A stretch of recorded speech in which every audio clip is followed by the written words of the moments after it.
Good morning and welcome to and Beyond Phinda Private Game Reserve. My name is Damon, and behind the camera this morning we have Marcel. And we're talking very quietly because we've got a group of 3 white rhinos just over here that have started to feed out of the bushes towards us. Listen to them crunching on the grass.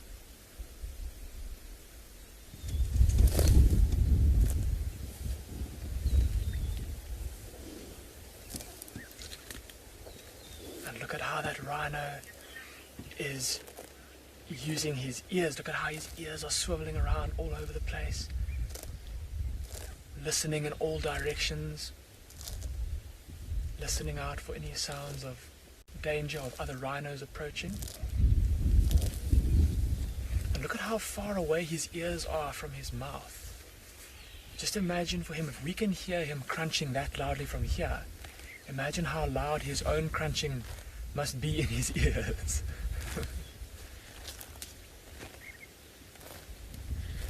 And so an evolutionary adaptation to still be able to listen to his surroundings, having his ears so far from his mouth. And for those of you that joined us a few days ago, you may remember that we filmed a bull and 2 females, and we said that the male looked like he was interested in one of the cows. We believe that this is the same trio, and so this bull is obviously still interested in one of these females and still following them. Looking at them now, they're feeding quite close to each other. So I think they're starting to warm to his advances and starting to accept his presence. Before I go too much further, a special welcome to all of the kiddies watching this morning, and a reminder that this morning, or the first 45 minutes of drive today, is dedicated to you.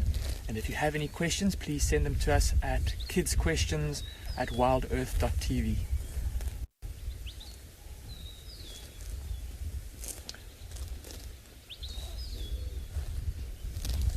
Also, I'm sure that there are some of you that, if you're joining for the first time in a while, may be distressed that we're showing, or concerned that we're showing rhinos. And the reason that we're able to do this here at and Beyond Phinda Private Game Reserve is that, as you can see, if Marcel just zooms into that middle rhino's face there, she doesn't have a horn. So we've taken the measure to dehorn our rhinos here to keep them safe from poachers. The process is completely harmless to the rhino. The rhino isn't hurt in any way. Another reason that we're able to do it is because of our very strong anti-poaching team, and also our massive involvement in the communities that surround us. So they help us to weed out the poachers and to keep them out from the reserve. Look at the sun breaching. So we're going to watch the sun come up over these rhinos for a bit, but in the meantime we're going to send you across to Tswalu in Djuma so that she can say good morning to you.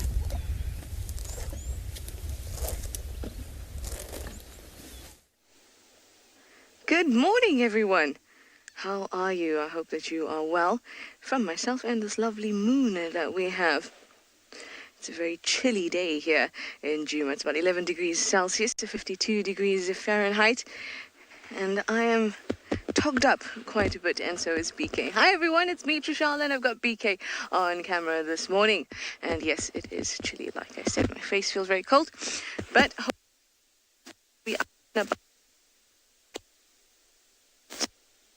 we're going to catch that fun, hopefully.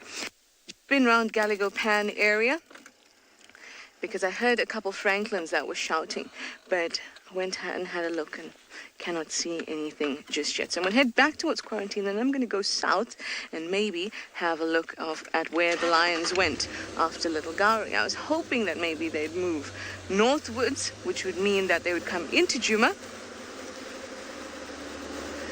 But we'll just have to have a look. Nobody checked yesterday, so I think that'll be a good idea.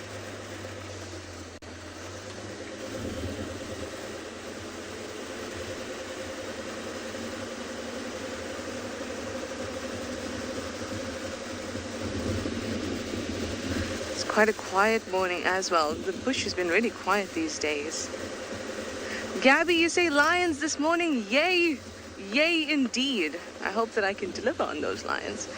Well, first we'll have to obviously see where they went, and then we work from there. I love mornings. It always feels like there's so much potential. You'll have no idea what's going on in the nighttime. Well, I guess with the dam cam you have some idea, but still only in that particular area. You can find tracks, you can find new things to focus on depending on what tracks you find. So I really, really enjoy that.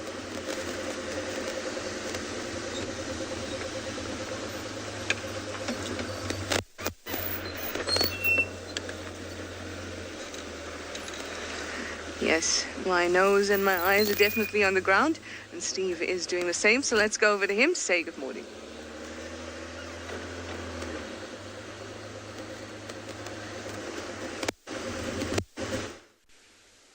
Good morning, everybody. Welcome to Djuma Private Game Reserve in the Sabi Sands. We're currently sitting on the boundary.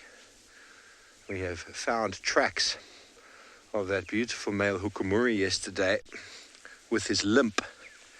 We've tracked him to the boundary. Good morning. My name is Steve, joined by Darcy Tonkara, and we've tracked him. He's come straight down here, and I'm just going to see where his tracks go to. They look like he's probably going to go straight across, and he's probably going to be looking for some water. That's his immediate concern, is water. So that is what we need to look for today. I don't know if you saw yesterday, but his right front foot was giving him a bit of trouble. Towards the end of drive, we said goodnight to him. We said goodnight to all of you. And he put his 2 feet in front. And there was no obvious flesh wound on the top that we could see. But he didn't move it again, and he did lick it a couple of times. So I think he's got what... Right there. Sure. He's got what we in South Africa call an anar. So, one of two things could have happened. He could have injured it in a fight with Mawati. Mawati could have bitten him. Also, he could have sprained it with all the antics that have been going on with those two boys. I don't know. It didn't look like they got into a proper altercation, but these front paws are used a lot by leopards. So this is... Oh, there's his tracks there. Cobalt, he does have an oopsie. And here are his tracks right here.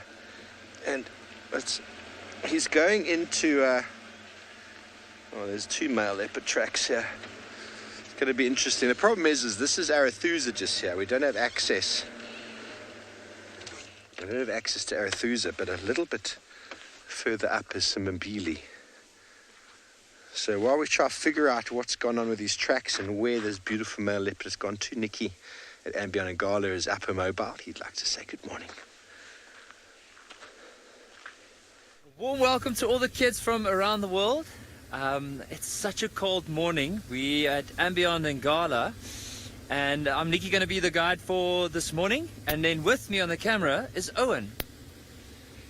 Now, as we carry on, I'll tell you what our plan is going to be soon, but I just wanted to show you the sunrise that we're experiencing at the moment. And what we want to do is just stop here, and we'll be quiet for a little while and hear if there's any signs or sounds of possibly lion or leopard this morning. I think that's how we're going to start our search, because it's nice and cool. There's a chance they might be near the river. There's also a chance they might be up in some of these areas. As soon as it warms up, they'll eventually move into a bit of shade. But I think for now, that's going to be our plan this morning. We're going to carry on and see if there's any signs of those 2 particular animals. And then also we have Rowan and Sean, as well as Eric, helping us track this morning. So they're going to go to the southern part of the reserve and some to the more eastern side and see if there's any sign of some of the other animals that we're also hoping to see, possibly wild dog, cheetah, herds of elephants, possibly buffalo. So those are just some of the options. I mean, if we do find the smaller things as well, we can definitely see if we can find them or see if we can see them.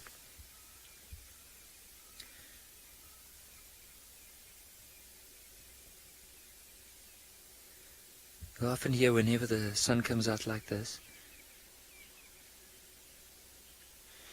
Meg and I agree, it's just such a beautiful morning.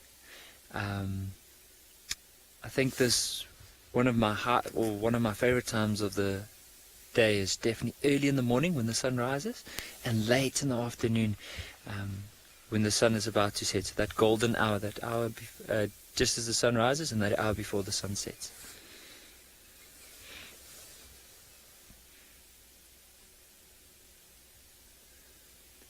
But I think what we'll do from here is, it's such a beautiful sunrise. I think let's make the most out of our time this morning, and let's carry on with this road. So we're going to travel all the way down.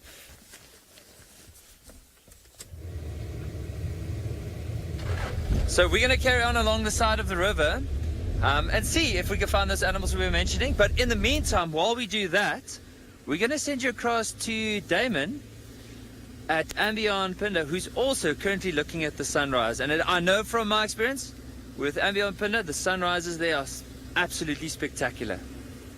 Welcome back, everyone, and yes, we are indeed watching the sunrise. I don't know what Ngala's sunrise looks like, but I think ours is quite beautiful. I'd love to hear from all of you which one you think is better. So watching the sun come up over the sand dunes of the Indian Ocean out in the distance there, and we're still sitting with our trio of rhinos. They've been feeding in a circle around us here, so the fact that they have been so concentrated in their efforts means there must be some pretty good grass here that they're feeding on. It's all good. And they're coming right towards us. Look at this. I'm just going to move out of shot a little bit here.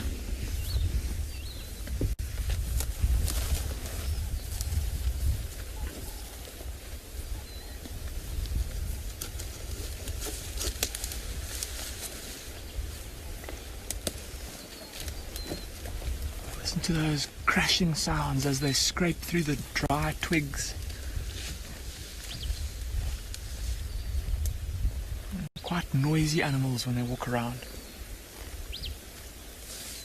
And of course, when you're this big, there's not too much that you've got to worry about in the way of predators, so you don't have to be super stealthy or super quiet when you walk around.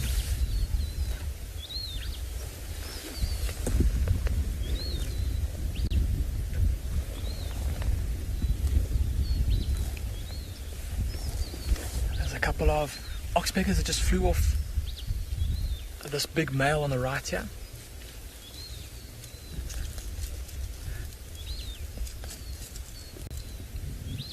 Look at that huge muscular back of his, just built like a big tank.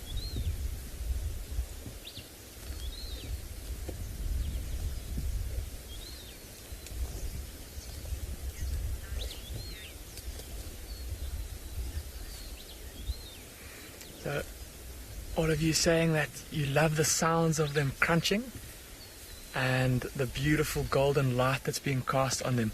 I don't think we could have asked for a more spectacular start to this morning's safari.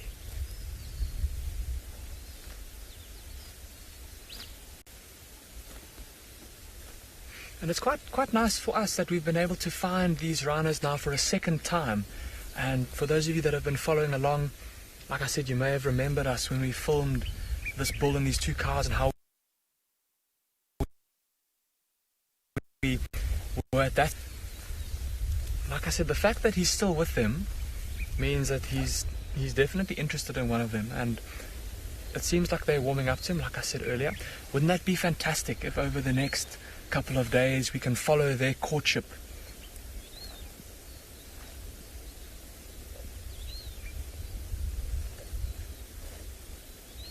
I know that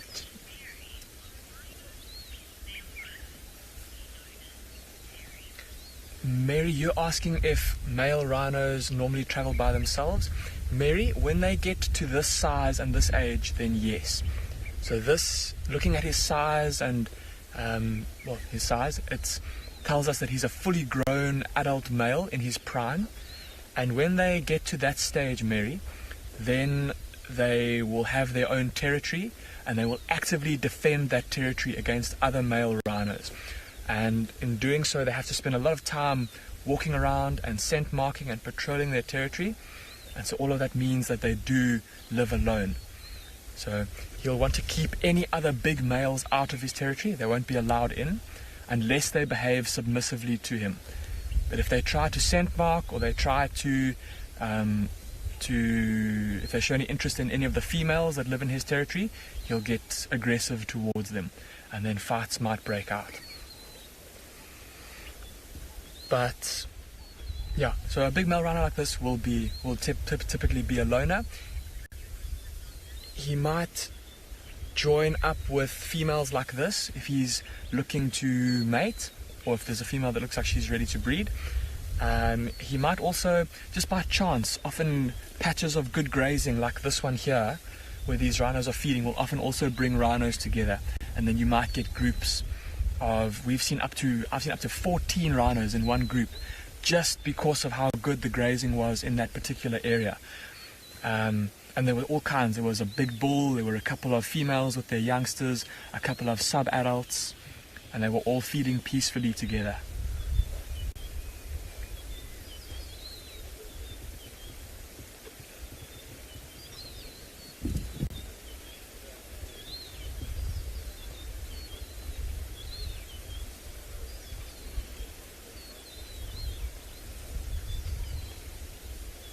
Beautiful.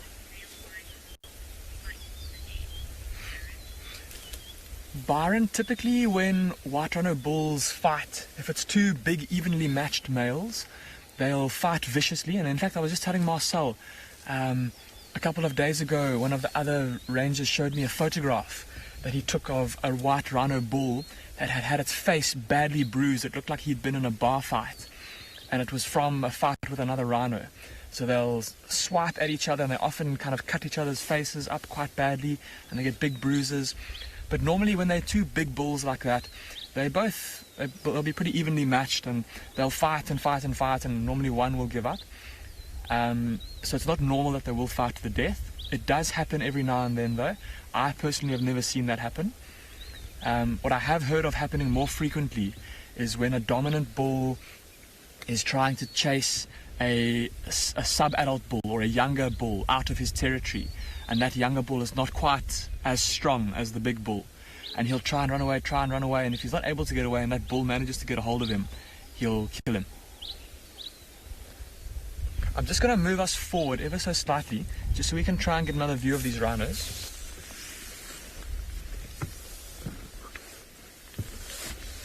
We're going to go along nice and slowly so we don't startle them.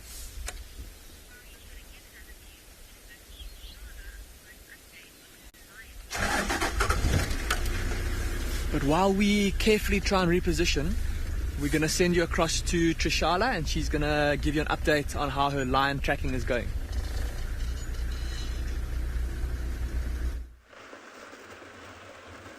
I am definitely lion tracking. I'm on the sudden bound now, and I've just switched off, and I'm just coasting a little bit so I can have a good look for tracks, and also so I can hear properly. My coast will come to an end very shortly.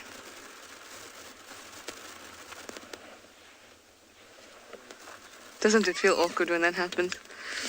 It does to me, at least. Well, I'm seeing no tracks. But I'm going to check all the way up to Chitwa.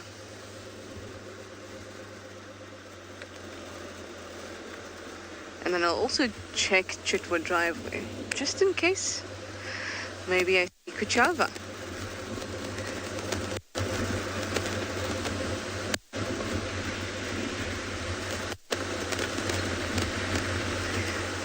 So yesterday,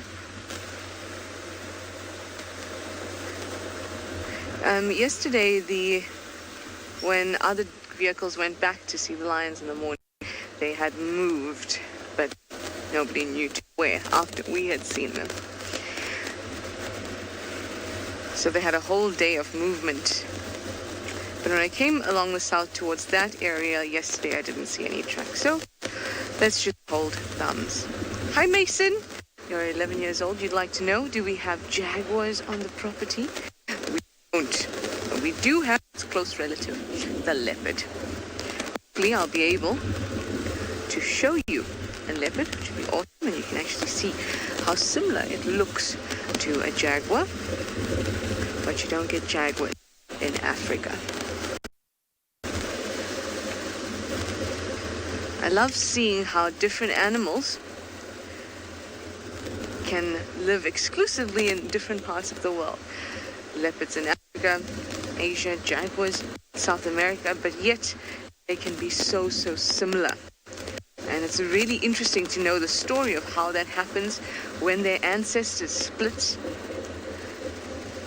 and what some of the similarities and differences are. And you get that across the board with many animals. You go to one place and you see, oh, this looks like an ostrich, but oh, actually it's an emu, but there's similarities, and I really enjoy that. Hopefully, Mason, I can find your leopard so we can chat about it. Anyway, let me send you back over to Nikki and beyond Zingala while I concentrate on finding some lion tracks.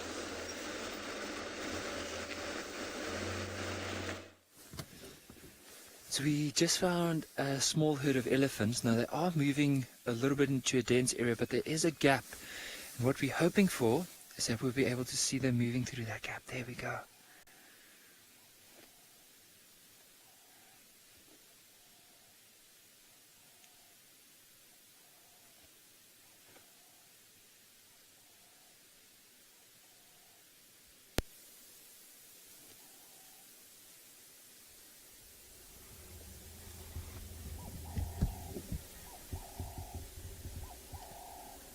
You can just see in the very front of this this herd, there's a baby elephant moving, but he's moving so quick that we can't really focus on him. All I'm going to do, just bear with me, is I'm just going to slowly turn the vehicle just off to the left. So just hold on as I do that. Okay, I'm going to stop right there. I won't be able to get more because they are moving into quite a dense area.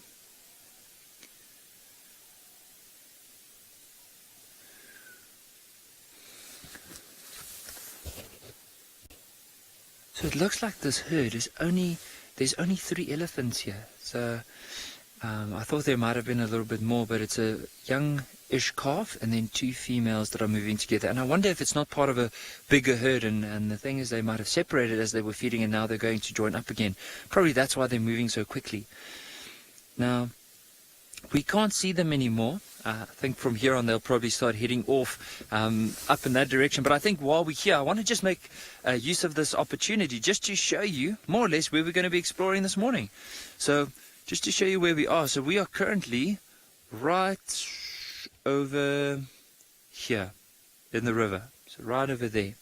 So what we're going to do from here is we're going to explore this whole section here looking for possibly lion and leopard, but then what we're going to do from there, as soon as it starts warming up, we'll start focusing on some open areas on this side of the reserve. So this is basically where we're going to be spending most of our time, and as we go through the different habitats, we'll try to tell you what we're looking out for in that particular habitat and why that particular animal. And so hopefully we can all learn a little bit more about the behavior as we go along. But it is a beautiful morning, nice and cool. And there's some fresh elephant dung in the road. Butterfly, I'm glad you enjoy the book. I'll make sure that I'll get it out more regularly. Oh, I'm just going to lower my head just to show everyone the elephant dung, right in front of the vehicle.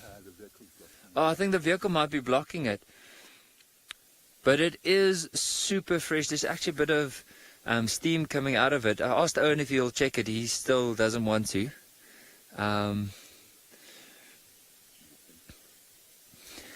So I think for now, let's slowly carry on.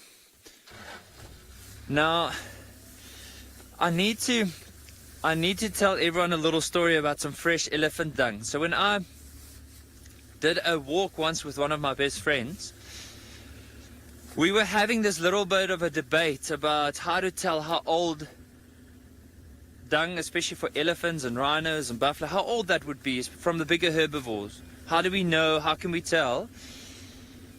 And eventually we didn't come to any conclusion, but that particular night he pulled a little prank on me, and I thought, you know what, like, I'm going to definitely get you. So I gave it a bit of time. So after a bit of time, we went out again and we started tracking. And I said to this friend of mine, I said, you know what? And this is not true, but I made it sound true. So I said to him, so now I've read the scientific journal that reckons you can tell the age of elephant dung by putting your hand on top of the dung like this. So if you then, of course, the distance between your fingers, depending on where you feel the heat, is how warm this elephant dung is going to, or this is how old it's going to be. So in other words, if you feel it if you hold this finger out and you can feel it here, it means it's an hour. I mean, less than an hour. But if it's here, it's only an hour. And then, of course, if you can't feel any heat, then it's older than 2 hours, depending on the size of the elephant. And he's like, really? And I said, yeah, really, definitely. And I said, okay, let me show you. So I hovered my hand just over the elephant dung, not touching it, because it was still nice and wet and fresh. And I said to him, definitely 15 minutes old. And he's like, there's no way. And I said, yeah, have a look. And as soon as he put his hand on top of the elephant dung, I stepped on his hand, and it basically disappeared into this pile of dung. Needless to say, for the next little while, he was basically chasing me with his hand full of dung, trying to grab me. And later on, he got me back for that. But I just thought I wanted to share the elephant dung story. I won't do it with anyone, I promise.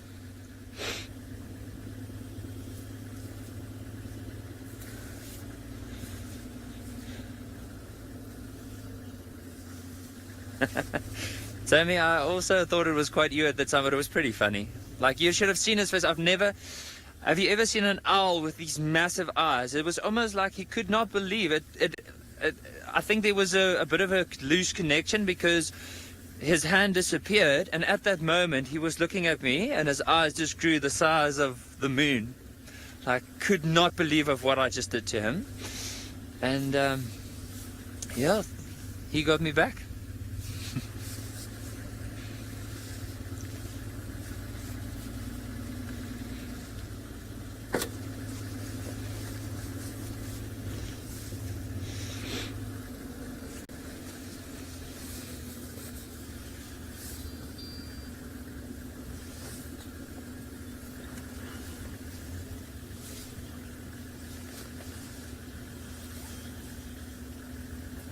So I think while we're carrying on looking out for those animals we mentioned earlier, we're going to send you across to Damon at Pinda, looking at those beautiful rhino.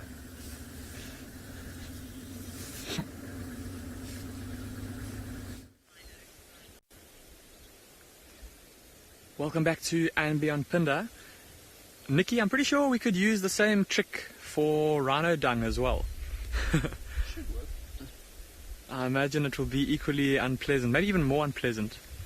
What do you think, Marcel? Elephant dung or rhino dung, which would be worse? Yeah. So we're still with these rhinos. The two females have gone off into the bush beyond where this male is. He's still trailing along behind him, still following at a distance, and still actively feeding as he goes, using the cool temperatures of this morning to get in as much feeding as he possibly can. Although it's quite chilly now, looking at the sky, there's not even a cloud in the sky. And so I think once the sun gets up, it's going to get really, really hot. Or at least the sun will be very intense. And so these rhinos will want to make use of these cool temperatures to feed, so that when that sun does get intense, they'll be able to go and rest in the shade, digest a bit, and maybe cool off in a mud wallow. But for now, heading off into that thicker bush, so we might lose him as well soon, but we'll enjoy him while we've got him.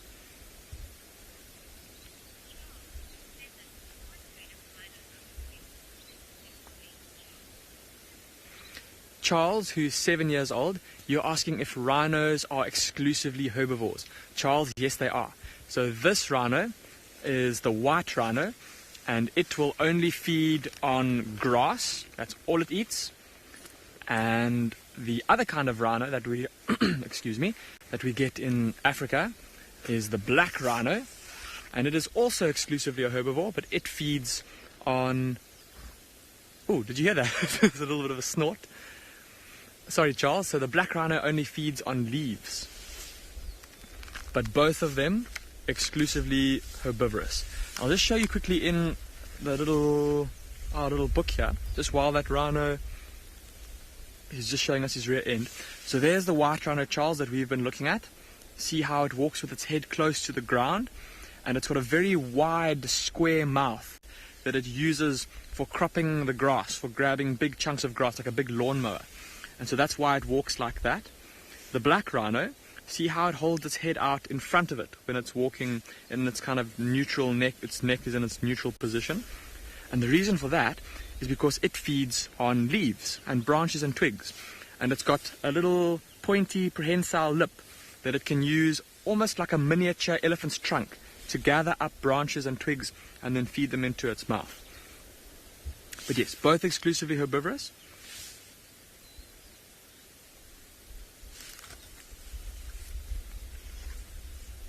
So we've now unfortunately lost this rhino. He's gone off into the bushes there. Just make out the silhouette of his head in amongst the long grass. Following these two females.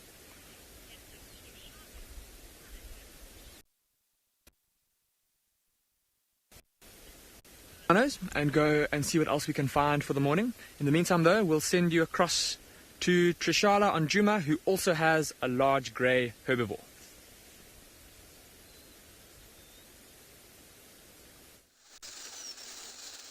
Large and grey indeed.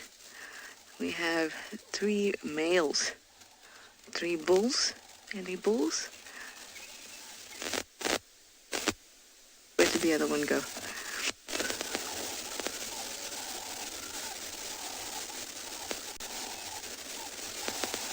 They were staying very still and listening.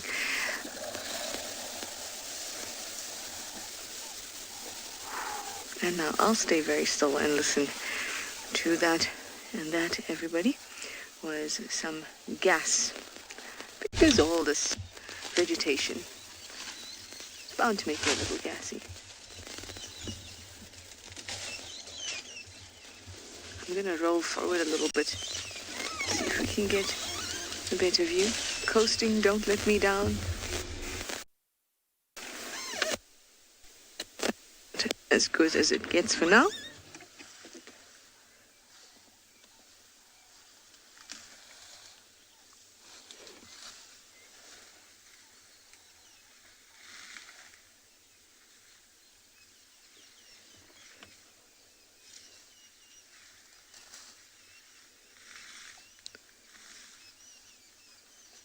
What a beautiful sound for the morning.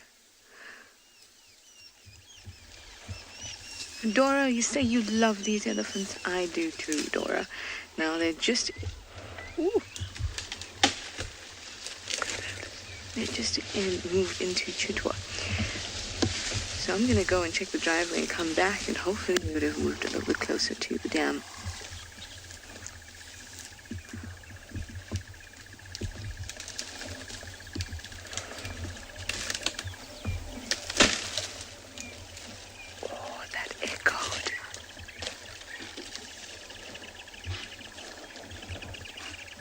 Alarm call. Let's move.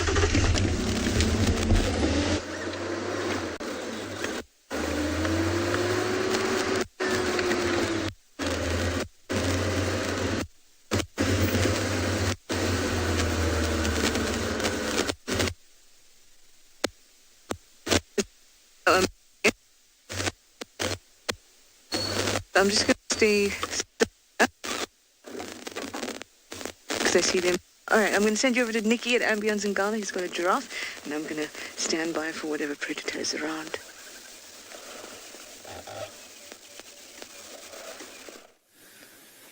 So we just found, just after that bit of elephant dung and the story, we found these 2 giraffes just near the bank of the river.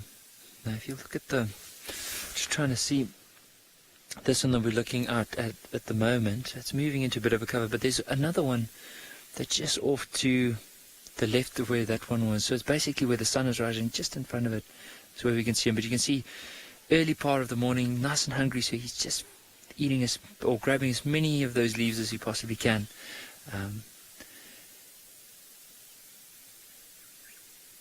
You might just see with a bit of a backlight on it how he sometimes stretches that long tongue to wrap it around the branches and then carefully pull it off and then take it into his mouth.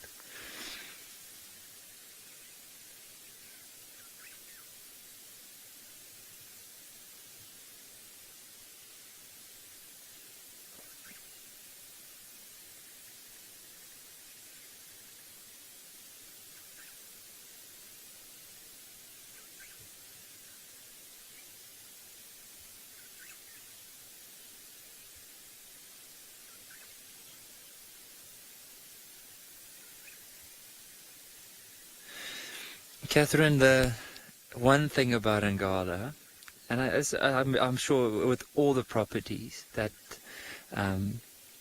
we're able to film from, is you just sometimes have these mornings where everything just happens, where you can find all the big animals and along the river. You do get sometimes the days where it's quiet, but I think this morning is such a beautiful morning with the sun rising. It's starting to warm up quite a bit, and we were just so lucky so far. But hopefully we'll see. I'm sure it's going to deliver a lot more, but it never, ever, in the bush, it never, ever, regardless of what you're always looking out for, it just never, ever fails, because there's always something beautiful to see within each day.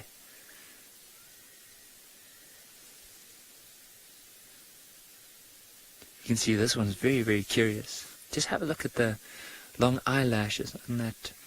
I think on the screen it's the left, but his right ear and right eye.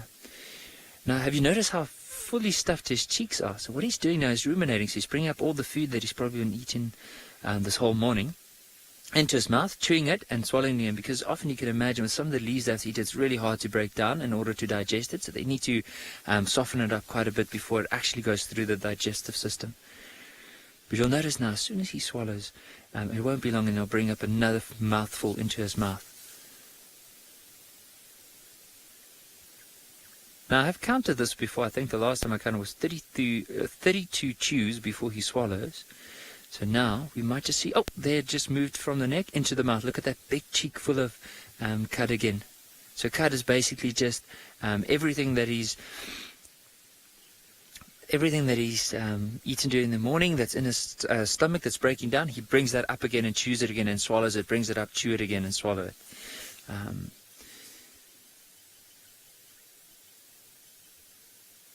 Just have a look at both of them together there.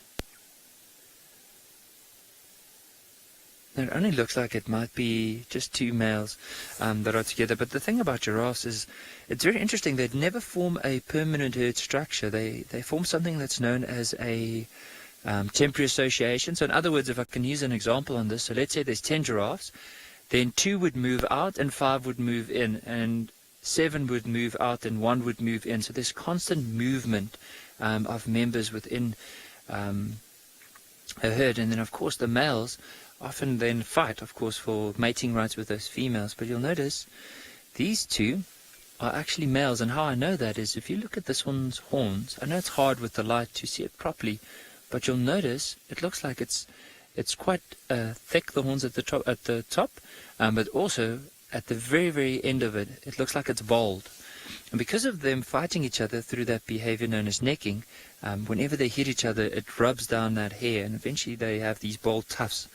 And often, of course, the older the male is and the more fights he's been in, the more worn down those horns would be.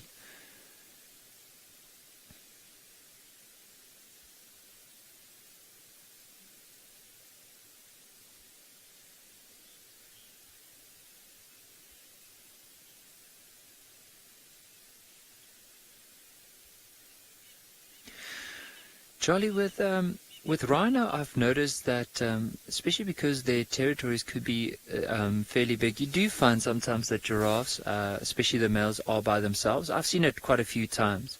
But then the younger males, so it's more the older males that tend to be by themselves, but the younger males, like these ones here, just based on their size, and I know it's a bit hard to judge on the screen, but for us, just judging their size and also the scars around the face, we can see that they probably... not some of the biggest males that we've seen in the area, and because of that, they still group together. And you can imagine with this area as well, there's quite a few lions in the area, so for them, even though they are so big, they could be a potential meal for a big pride of lions, and therefore, by sticking together, there is that safety in numbers. And they're also very aware of what's going on around them, but I think normally the older they get, sometimes you find that the males become more solitary. Or that's just from my personal experience that I've noticed, especially in the bush.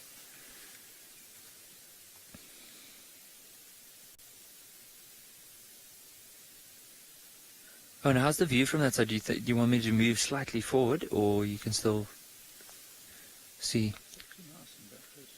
Yeah, I think the backlighting, it looks like there's another one there that we didn't see earlier. I just want to have a look and see if there's some features on that one.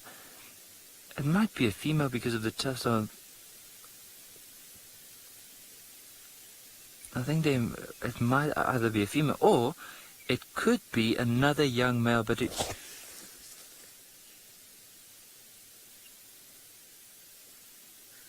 I agree. I think all of us, early on I thought might be just the young male, but I think it could be a female.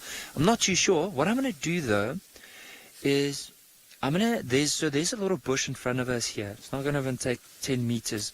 Let's just move to that bush. We'll slowly move forward because last thing we want to do is disturb them. So as soon as I see they become uncomfortable with the vehicle, I'll immediately switch off.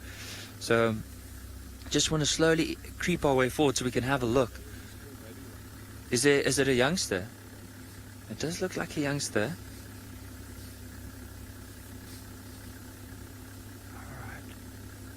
Alright, let me stop. Is there a fourth one as well? So apparently there's actually more than we thought. So there's a whole journey of them. Let me just see that one that's there. It's just so hard to see because currently we're looking into the sun and I can't see either if this is young female or male. But what I'm thinking is if there's some more around, there might be a whole group of them. So it could be some males and females, and these younger males were probably just on the outskirts. Okay, let's have a look now. Oh, that youngster with the bit of fluff on or like all that hair on the ossicones is also a young male. I think he's just so young that you can't really see the bald patches as of yet. And what I've noticed is that normally the bald patches, you only start seeing it from around about, I think from 16 years onwards. And that's when they often start necking each other, like just play fighting the youngsters and they'll start necking each other, and it's only when they get to like 22, 23 is when they go into these quite massive fights between the males. You can even, so have a look. I don't know if you'll be able to see it on the screen, but Owen says that when you look closely, you might even see the steam of its breath as it's breathing. Look at that.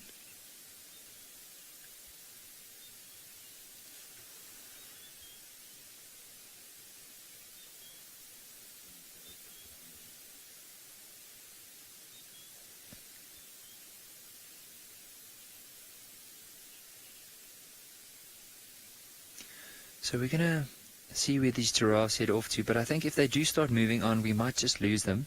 They might start heading into a bit of a dense area. I think for now we'll probably carry on. They also look very relaxed, so I'm sure there's no predators in this area as of yet. But I think while we are going to carry on to look for predators, let's hear if Trishala has any update on those alarm calls she heard earlier.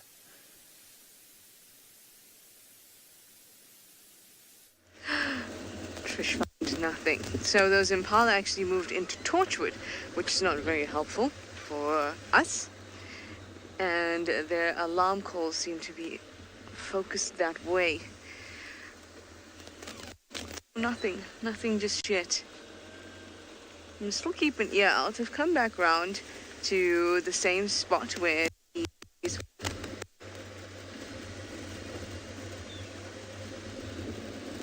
They were actually right in here. They're still here. Let's have a look at them.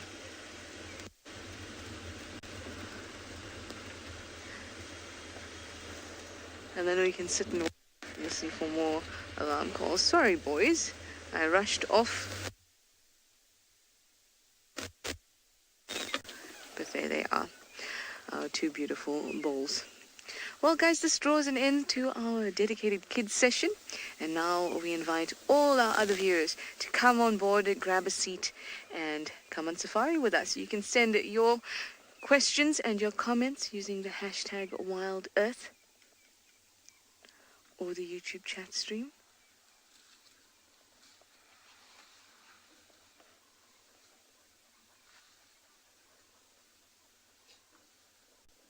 I love the sound of them rustling the leaves.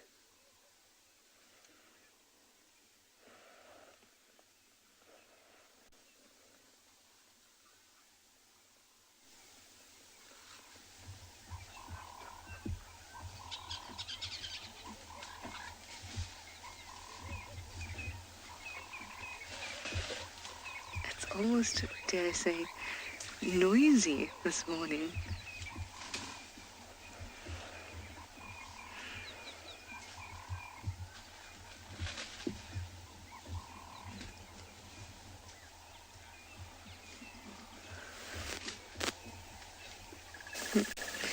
So we've been looking, we were looking at the southern boundary for tracks, and I moved east from Weaver's Nest, and the other guide moved west, and we haven't found any lion tracks entering.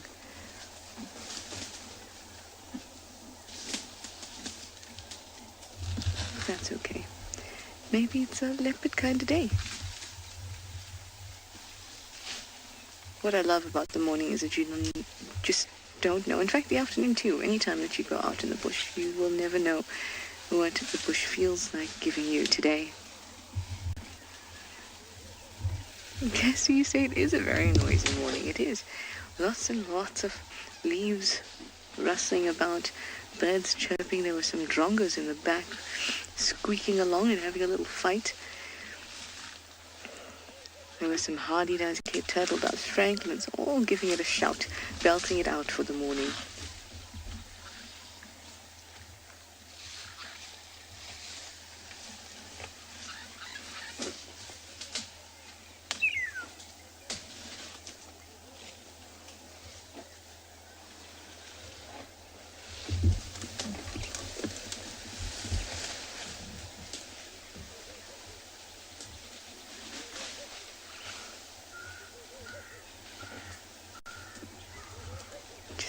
You can sometimes hear the fish eagle at Chitwa Dam calling as well.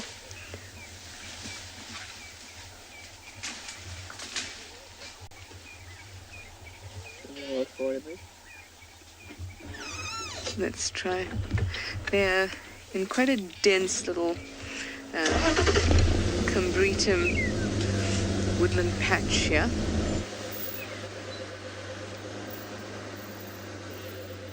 Can you get a little gap through there, PK? Cool.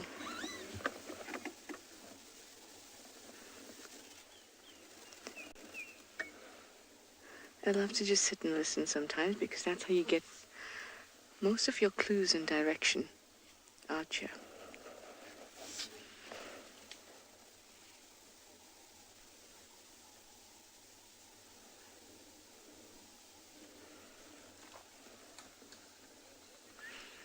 I'm going to let these Ellies keep on eating. Hopefully they'll move towards the dam, but I'm going to go up and see if I can find Kuchava. But I'm going to send you over to Taylor, who hasn't had a chance to say good morning to you yet. So let's go over and say hi.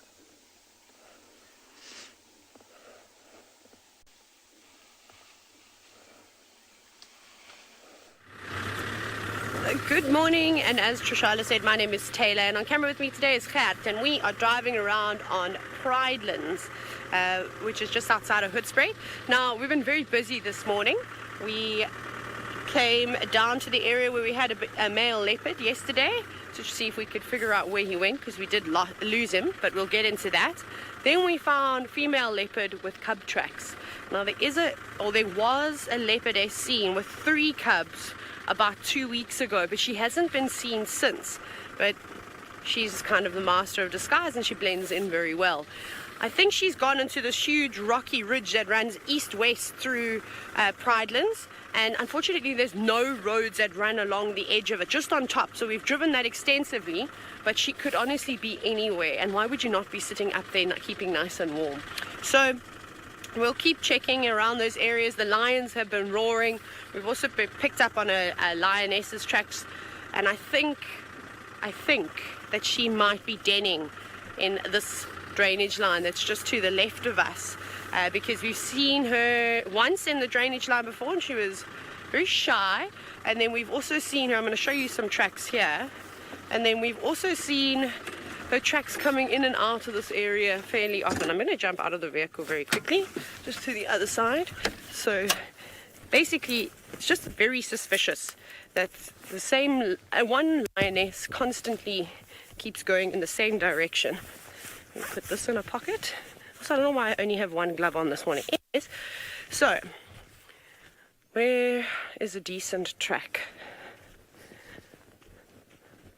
I've actually driven all over them. But anyways, I'll show you here. There was a lion that basically, she walked here and she's following, I don't know, can you see the buffalo tracks nicely? There's basically 2 tracks here. One where my hand is, it might be a little bit difficult, and then there's a buffalo track just to the left. So this cat has come walking all the way along here and gone in this direction. Now, we've done extensive loops around, but haven't successfully found anything just yet. But I did hear some more lions roaring in the east, so I think we're going to head to the big open plains and see what's happening down that side. But yesterday I looked and I saw all your screenshots, so thank you so much. Sorry, I'm just going to answer a call. Hello? The director's calling me. Oh, sorry. Wrong call. Someone else tried to phone me. So basically, what was I going to tell you? That male leopard, I found out some information about him. I'm not sure if I'm still live. There's Emma. Sorry, Emma. I apologize. Am I still live? Okay, perfect. Great. So we're just going to bumble along this road and I'm just going to keep searching here. Actually, I might stop and we'll listen. That male leopard that we found yesterday was really cool. We went back and we couldn't find him. He also went up in the direction of that rocky ridge. So I know how thick that block is now. But hopefully we'll be able to put some little loop roads in there at some point. Had a closer look at him, which was really awesome. And he seems to be slightly older. And then somebody actually sent me a message saying that they've seen this leopard before, which is quite cool. So I don't really know how old he is. These leopards haven't been followed extensively, but I would say maybe he's about 7 or so. He has got a very pinkish nose, and when I zoomed in on a picture of his teeth, they actually were quite yellow, but they're still in good nick. But anyways, we'll figure it out. But we're going to call him the Shimungwe male, which is Battalier in Shanghai, essentially, because that's where he likes to hang around on that road. But off you go across back to the Sabi Sands with Steve, and he's looking at probably one of the funnier animals in the bush. Well, indeed, these are some of the funniest around. The brindled gnu. It's just such wonderful light. We found them here. Oh, is that a kudu behind them? Oh, it is a kudu. A kudu's just photobombed the shot. I was talking about kudu and nyala yesterday being camouflaged, except when they walk out in the open, and then you could clearly see how uncamouflaged that kudu was. But anyway, everybody, we've spent some time, and the tracks of Hukumuri have definitely gone into Arathusa. We went to go check the closest watering point, because that would be the primary reason for him limping away, and he wasn't there. So we've come back onto Fuetela, and now we found this wonderful family of gnus that are enjoying some leisurely breakfast.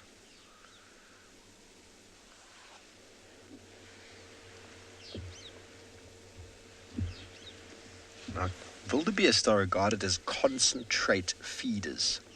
which means that they provide a service for the grasses in a way is that they overutilize. Obviously, that's natural.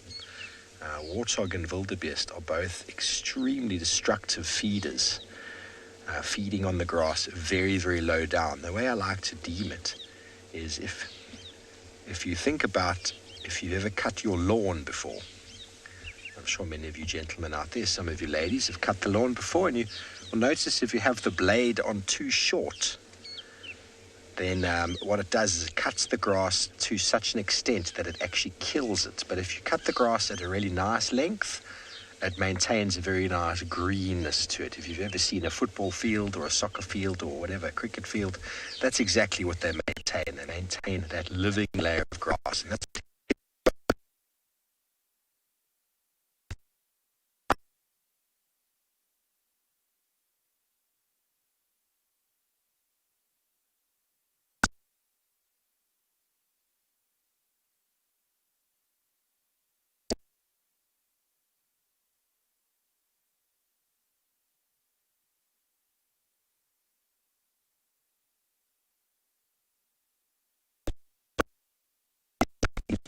from an ecological point of view, a natural process, but if warthog or wildebeest numbers are too high and too concentrated in an area, often due to reserves, fences, we're sorry about any breakup that's happened there. I hope you're all back and sitting firmly with us with a cup of coffee. Oh, look at that boy. Oh, isn't he magnificent? So those two species spoke about in high numbers due to bad management or lack of predators has the potential to really deteriorate your vegetation. But kudu, on the other hand, are not regarded as destructive feeders at all. They are browsers, and their numbers will control themselves, and you can have lots of kudu. They won't actually affect the vegetation negatively unless you are in very small reserves, and you have to look at that very differently.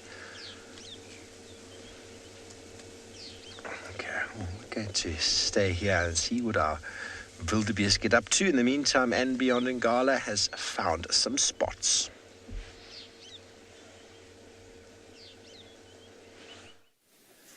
So, how lucky are we? We just found a leopard this morning. It looks like might be the Makoti male. We haven't had a good look yet, but remember the giraffes we were earlier with? So they actually stared into the grass, and then as we came back, so as we turned around, we could see the leopard coming out of the tall grass. How special is that, though? Just want to have a look.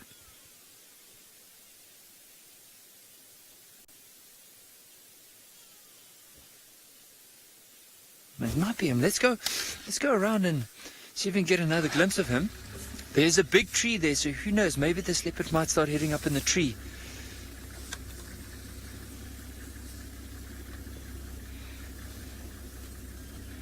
And slowly move here. And what I might just do is, as soon as we get another glimpse, we'll quickly stop. And Jen, I agree with you. It's just, how beautiful is this? It just makes me just so excited. Okay, I'm going to quickly stop here. I think it is the Makoti male. Sorry, let me just get my head out of the way here. There he goes.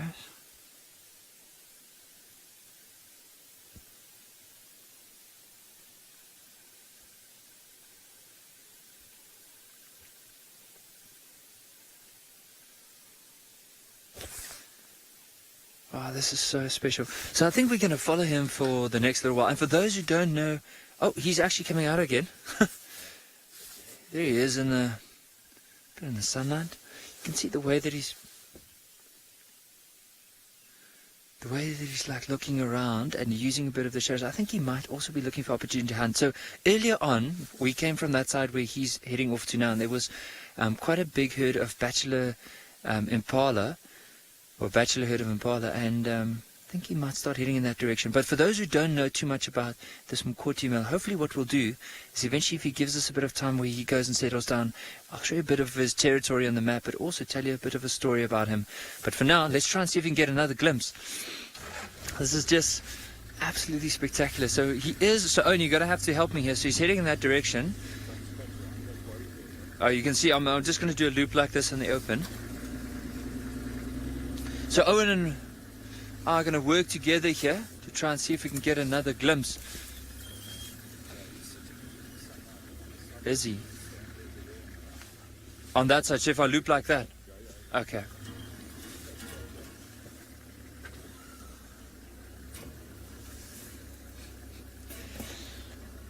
Sarah, with Ngala, sometimes we're very lucky in the sense that they'll move onto the road. So you find that they'll just move onto the road and use the road to move from one area to another, or possibly a game trail, and then we can see the tracks. I just want to quickly have a look, and oh yeah, look through here. I'm just going to go because this view is going to be so beautiful, especially with the sunlight on them. So let me just try and move around.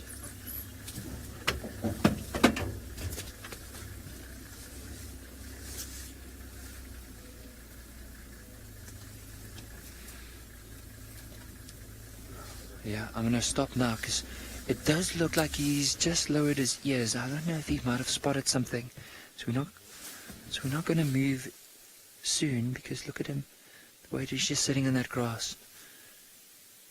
Now, how we often track leopard, especially on Ngala, especially if the areas it would be really dense, is of course we listen out for any signs, or look out for any signs, and listen out for any sounds. So with the giraffe, oh, look at this! How amazing is this illustrated? Look at this giraffe off to the right. Do you mind zooming out and having a look at the giraffe? Look at how the giraffe basically is telling us where this leopard is. So have a look at the way that this, there's actually two giraffes. Look at how they're staring at this leopard. And that's one way of finding animals in a dense area. You'll just see the giraffe staring in an area, and if they move back and look back into that area, move back and look back again, then you know there has to be something there, because they won't just do it if there's any impala or anything else. But those are the same giraffe that we spotted this morning, and they actually helped us to find this leopard now. But then, of course, another way, especially in a dense area, to track is basically trying to see how the grass has been flattened. But, of course, that takes quite a bit of skill. Just look at when he moves now, that little bit of white at the end of the tail.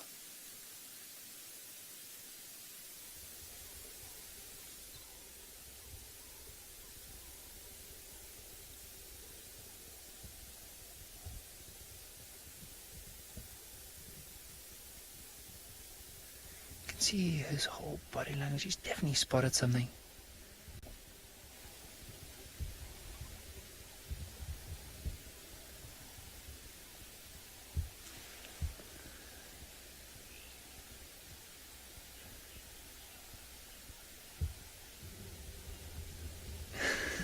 Susan, I agree. How special though. I mean, for some people, giraffe definitely their favorite. For others, of course, the whole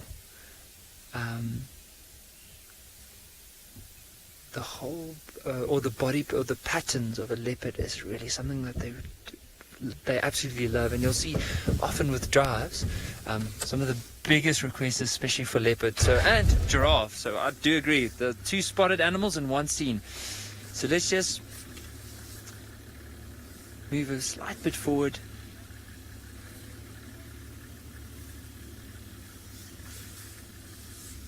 Just want to have a look. So this is the road that we came on earlier, and I think he might be going down it. And there we go.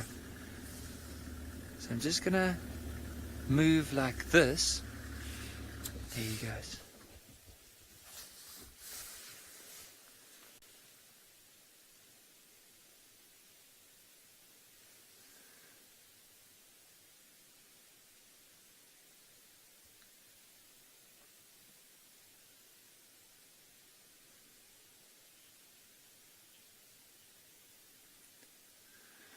He is, and I agree with all the viewers that he is a magnificent leopard. Like, even look at the color of his coat. You'll notice quite a bit of white on the belly and around the back of the legs, and also that little bit of golden yellowish color on the back. You actually see it forms a little strip from the base of the tail all the way up to between the ears.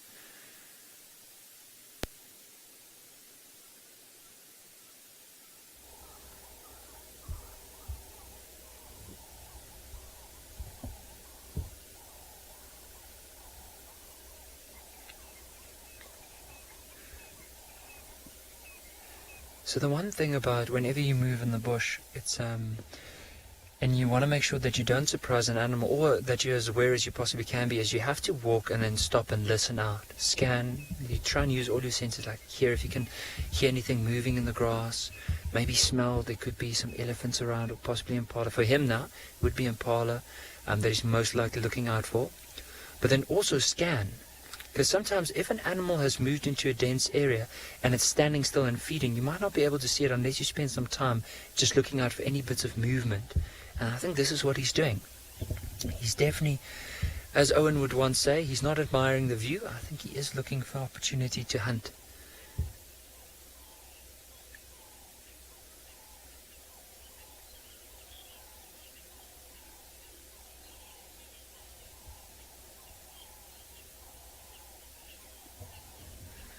So I think while we spend some time with him and just see where he might head off to, we're going to send you back to Tswalu, because apparently she has some beautiful giraffes staring to the view.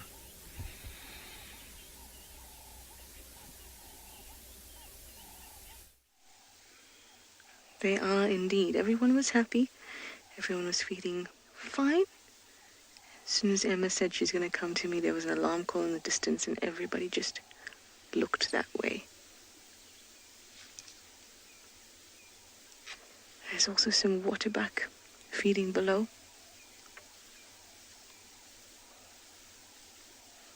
Hello, little waterbuck.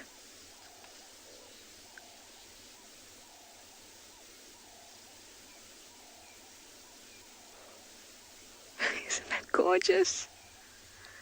And this light is just stunning. This is such a wonderful example of the way that the bush has something to offer all of its inhabitants. These are all herbivores feeding in the same area, but feeding on different things, so they can share the space and not compete. You have these waterbuck that are grazing. There's some impala around as well. They're mixed feeders. They're grazing a little bit. They're browsing a little. There's a bit of grass and leaves. And you get the giraffes. They're moving along and eating from the tops of trees.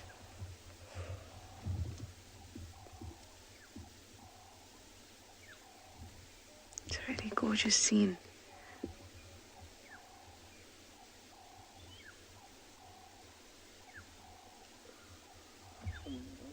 I'm also just listening out.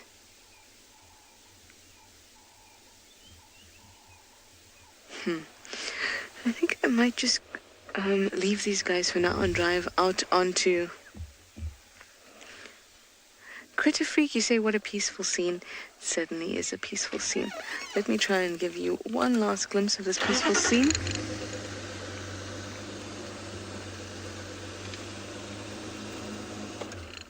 But most of our giraffe are hiding now. I want to get back onto that southern boundary. I'm in Chitwa at the moment. Juma's southern boundary and Chitwa's northern boundary. I want to get back onto that because that's where that alarm call seemed to come from.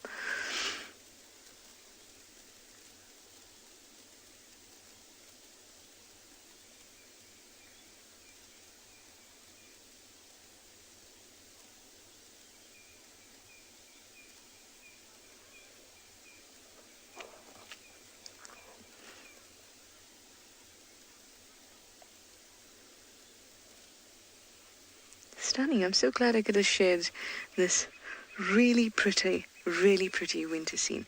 All the lovely colors, the giraffes, all the different antelope eating together.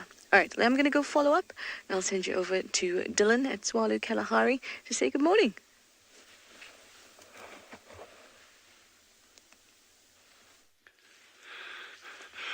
Good morning, everyone. Again from another magical day at Tswalu Kalahari. Look at this. It's got to be a good day. Again, for those of you who haven't met Jandre on camera, he's just an absolute legend. Great at what he does. My name's Dylan. And yeah, it's as always wonderful having you with us. We have no idea what today's going to hold. I can't say that we're looking for anything in particular. I think we're just going to get out there and enjoy the Kalahari environment, see what we can find.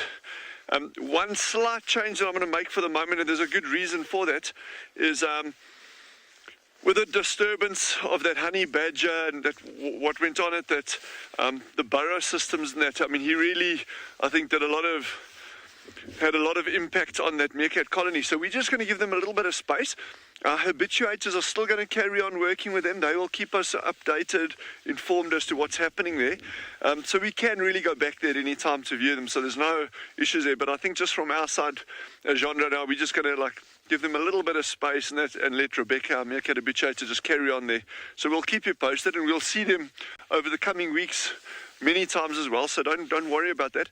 But I think for the next couple of days, let's just go out and carry on exploring this amazing environment. There's so much to see, and yeah, it's just please ask questions, don't be shy, and doesn't matter what it is. It can be about trees, insects, birds, mammals, whatever it is. Just we're there to have you with us on this journey.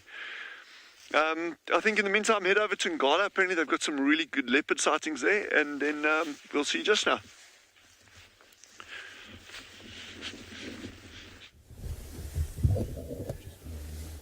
So this leopard's just gone into this dense area, but you might see the tail there. You see the movement of the tail. I think what he's doing, there is an open area that he's heading off to, so I'm just going to slowly push forward. There's an opening in front of us, and then hopefully we'll be able to see where he's off to. So, on that note, let's go forward a bit. There he goes. Yeah, I saw him there. So there's he's actually decided to move into a bit of a denser area, so we're just going to slowly move forward, and hopefully we'll be able to see as he's moving he's actually moving from the right to the left now.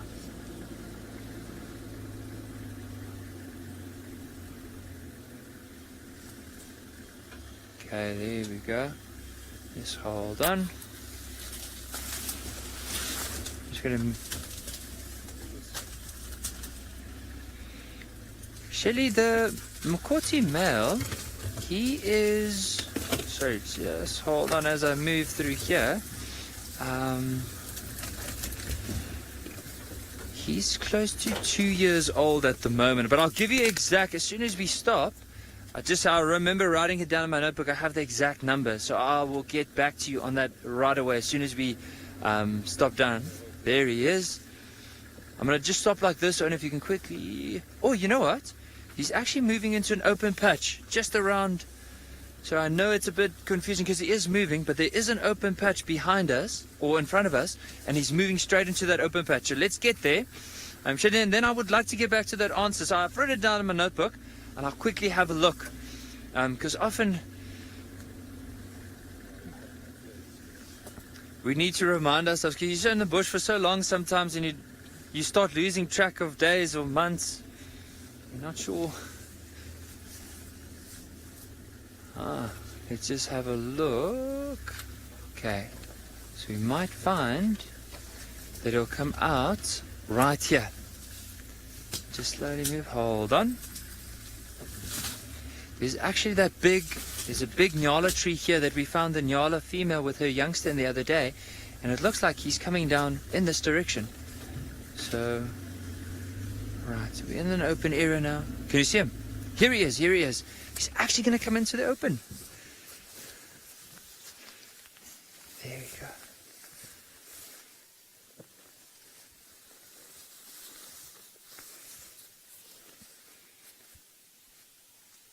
Okay, now he's playing hide and seek. Let's just give him some time. There he goes.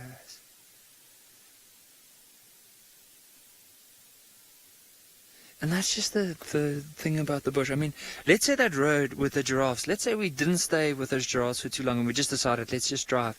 We would have missed this leopard because it was only towards the last part after everyone linked away and we were about to get ready is that when the giraffe then spotted this leopard. So it just shows you the luck in the bush, and sometimes you just need to be a little bit patient. Let's just try and follow him. Okay, let's see if he comes out, and then we can try and loop around. And there you can see the movement.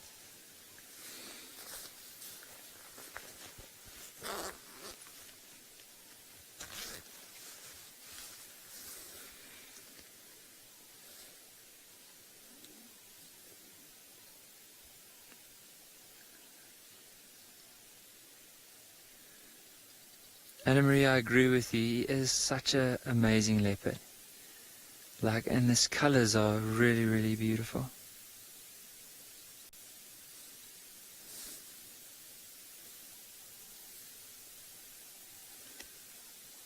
Let's just spend some time here and see where he's off to.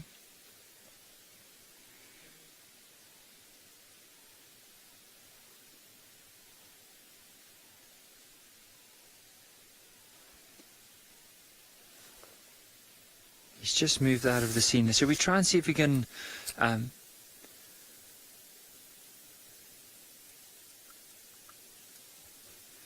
so I think while we're carrying on, we're going to see if we can get another glimpse, and hopefully as soon as he stops down we'll have a look at his age.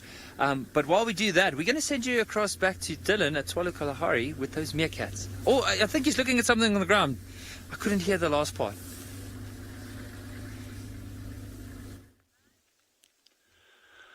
So I'm back with one of Genre, my large animal sequences. So we have something really cool and really interesting, and I have no idea what's going on. I kind of like guess at it. Look at these ants that have packed onto this dropping. Now, we don't know, there's no fresh track show, so we can't actually see what kind of dropping this is. These ants are called cocktail ants. We actually looked at them the other day, and they normally live in little holes in trees. And what's amazing is this whole group of them clustered on this dropping area. I'm guessing it's for some kind of nutrients that they're going for. So I would guess just by the shape of it, it's some kind of predator dropping, but I really can't be sure. We'll have to have a closer look. But to give you some idea how cold this ground is, and Genre is sitting on it and I'm lying on it here. Look at this whole column of ants. They are barely moving. So even the ones sitting here, but all along here, they're only just starting to move now. So they've been sitting out here for who knows how long, maybe right through the evening, we don't know. And the actual nesting site is about a meter away. So they've come all along here, all along here. Then they go up on this tree branch, they make a sharp right-hand turn, depending which way they're going, of course. They can make a left-hand turn. And then all along here, ding, ding, ding, there we go. And then through here, and actually either up there or into here. So this colony is actually nesting in here somewhere, and they're foraging parties. It just shows that they're not just foraging around the actual tree itself, but further afield. So they've obviously picked up this, or found this dropping here.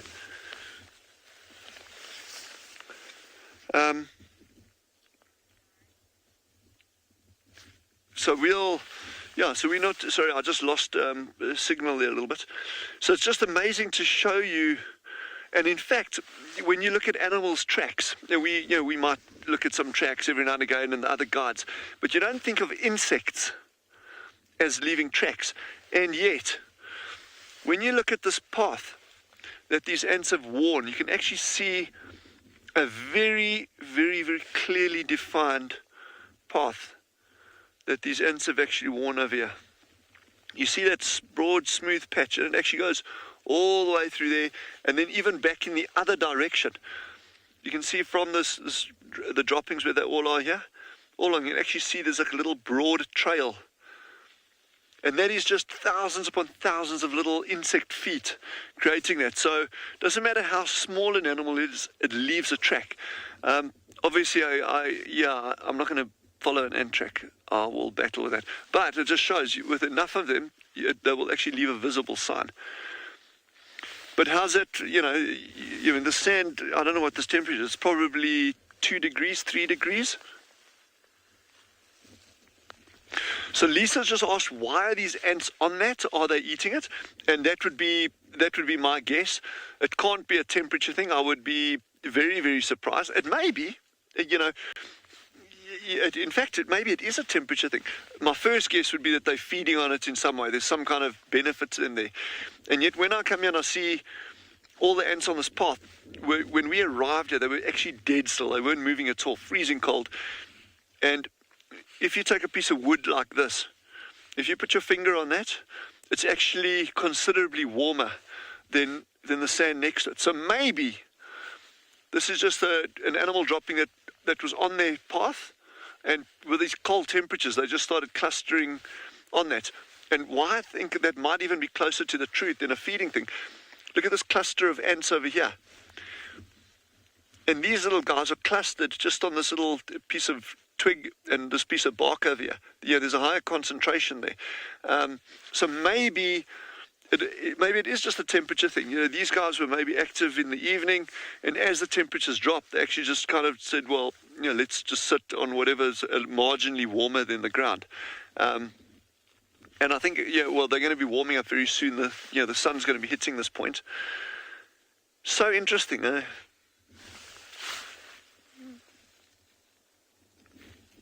I'm trying to figure out what that is. Sorry, these are called cocktail ants. You see the way they stick their abdomen up? They cock it up like that. That's why they're called cocktail ants. Some of them do it. They'll do it when it gets a little bit warmer. But in the meantime, I think head over to Nikki and the leopard sighting.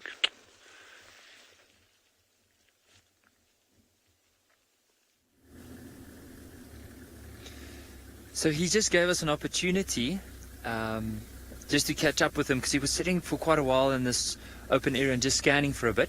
But it also gave me some time to look at the age. And I was right with the 2 years, but what I was confused about was, okay, how many months afterwards? Because you can imagine being now at Ngala for the last little while.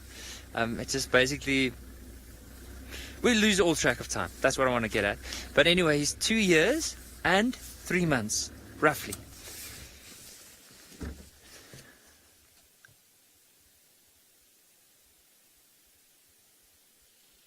This guy.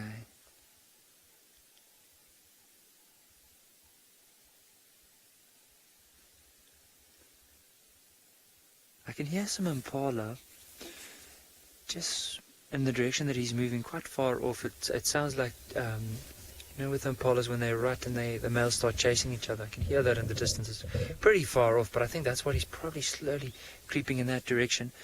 Now, it also feels like the wind is blowing from where he is towards us, so he's actually moving into the wind. First he's using cover, and he's using the wind to his advantage. I think if he does see something, the chances are going to be really good for him, especially early in the morning. We don't want to jinx him, but the chances are there, especially if he is out looking for potential meal this morning. Just look at that white tail as he's raising it, moving through the grass.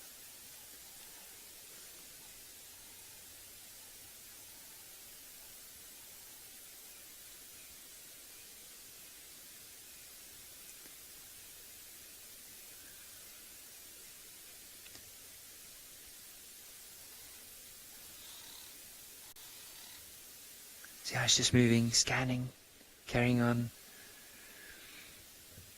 And the thing is with him, even though he's still a very young leopard, he is so, I think, since his mom passed away, like him and his brother really had to learn how to survive, and quickly, in order to ensure that just to ensure their survival. You can, I'm stumbling this morning with all my words. I think it's because I didn't have my cup of coffee.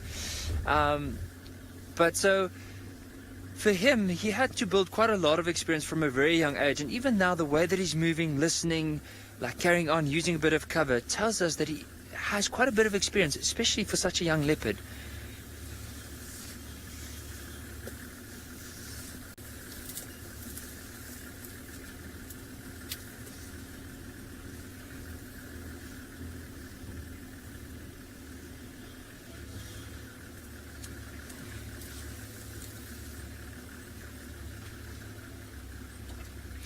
Mikey is, so his father is what we believe to be called the Tamboti male, so he's still in this area. But you also notice from him, he's not moving and scent marking his area at all. So I think because of that, as soon as he starts becoming more dominant, he starts scent marking. And this is the thing, he might start scent marking here. So I'm just going to quickly stop and ask Owen to focus on this tree. So he has been smelling the tree. Let's see if he's picking up his tail. No, he didn't pick up his tail at all. So that's one of the good things. As soon as he starts becoming more dominant and he starts scent marking in this area, that's when his father would most likely push him off. But because he hasn't done it and he's keeping a low profile, I think that's why he's being tolerated within this area.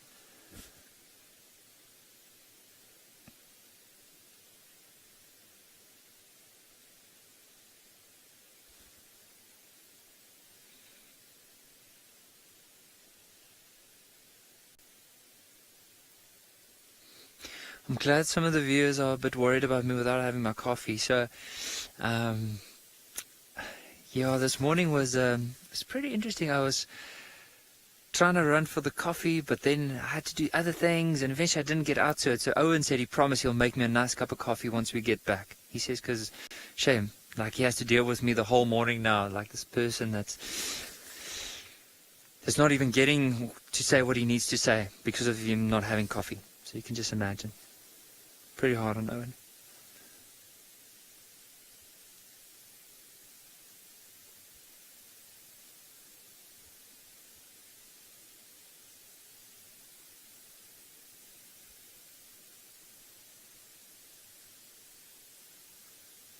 Alright, I think what we'll do from here,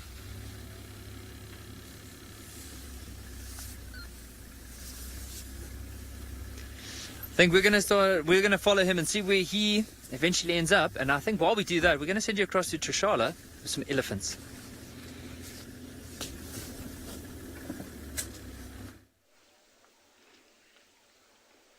I am enjoying these elephants. We're at Buffelshoek Dam, and you know, I love having elephants at Buffelshoek Dam. So we're just going to sit back, relax, and enjoy the sounds and the sights.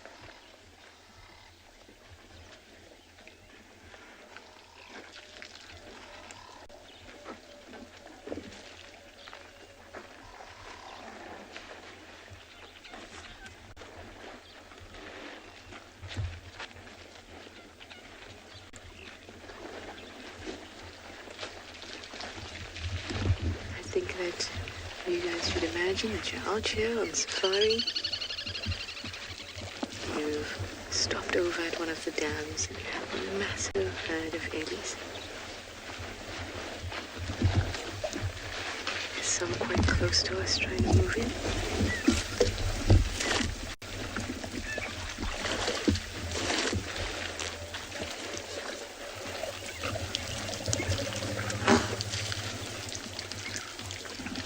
About 25 individuals.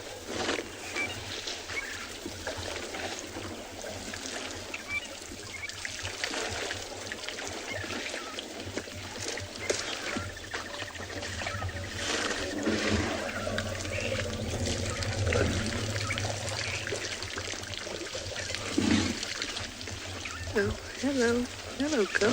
It's okay. Someone's coming to say hi. Maybe while you're sitting in your safari vehicle, you also get a little head shake.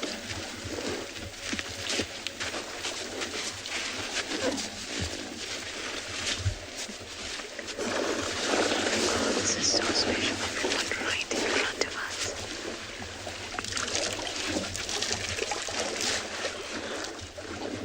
If you enjoy these sights and sounds and enjoy being in safari, even if you can't physically be here, please do follow some of the prompts on the screen now and help support us so we can continue to bring this into your living room.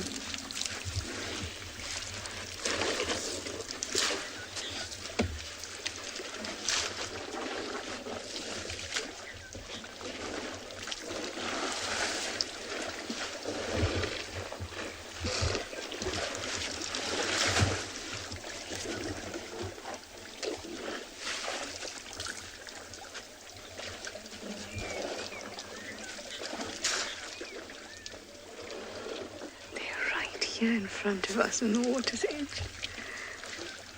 It's almost so close it's difficult to show. Oh no, we have some playfulness going on.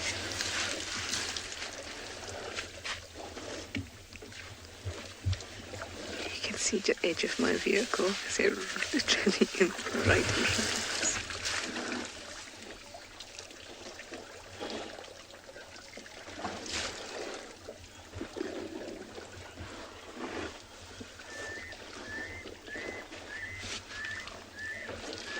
The younger individuals are a little cautious.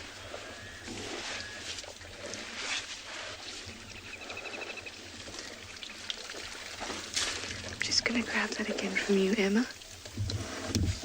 It's so noisy here.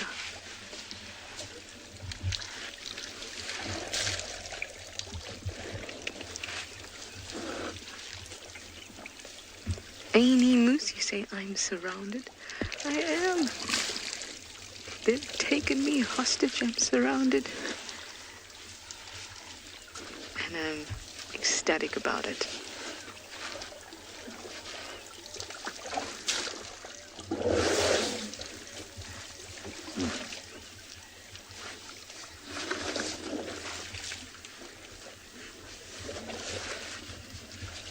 I feel so honored that these elephants feel comfortable enough to bring their youngsters along my car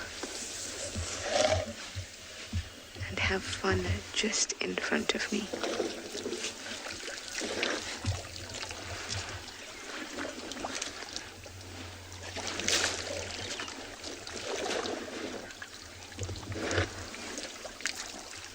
I want to spend this whole experience with you guys. It's truly special.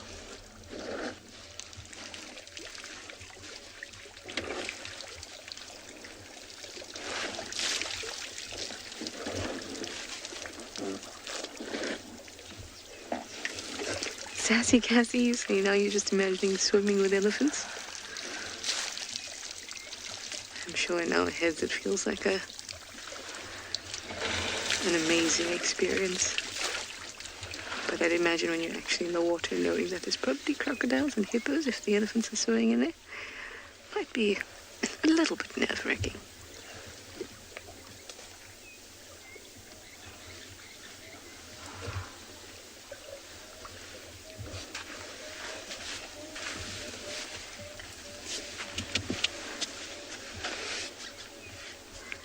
This female here has half an ear. Can you see that? Seems like a very old injury. It's healed up very well.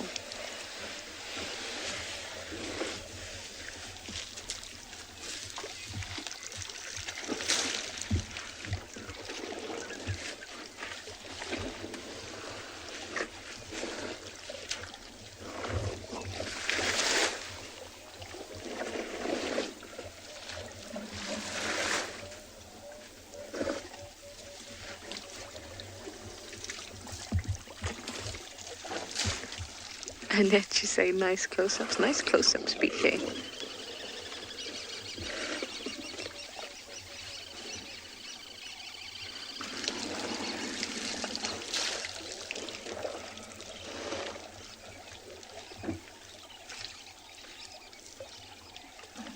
Imagine this cold morning, maybe you have a coffee in your hand.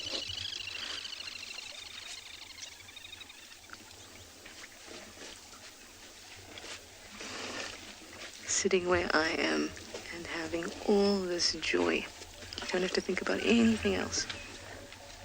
You can just watch them.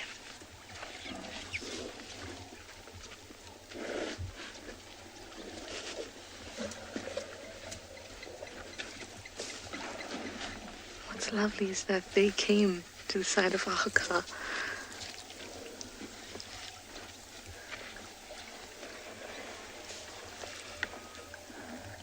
Claudia, you'd like to know if I've touched an elephant, and you gave a number of descriptions. I have not touched an elephant. Hello, Marco. Ah, there's a big boy here who's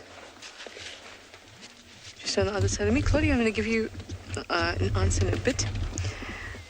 You see, this boy is getting excited after seeing the females. Scaring them off. There, he's coming. Just watch this.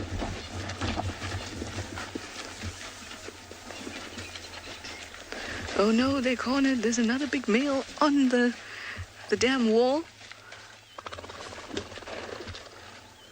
Oh no, so nervous. They've managed to release some of their gas.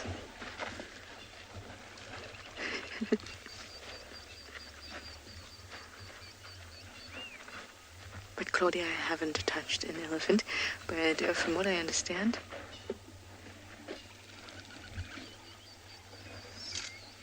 I'd say they're quite firm. I'd say they're warm, since they're mammals. And they do have little hairs along their bodies. So I'd say a bit of hairiness too. Yes, swaggering across the dam wall. That is a word. There's even more coming. This is amazing.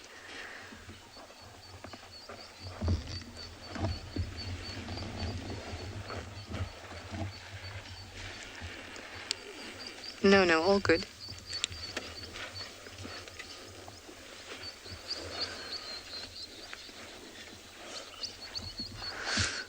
Shame there's another vehicle that's on the damn wall, and he was so sweet. Asked if he needs to move for any shot. I said no. Everyone deserves to enjoy this.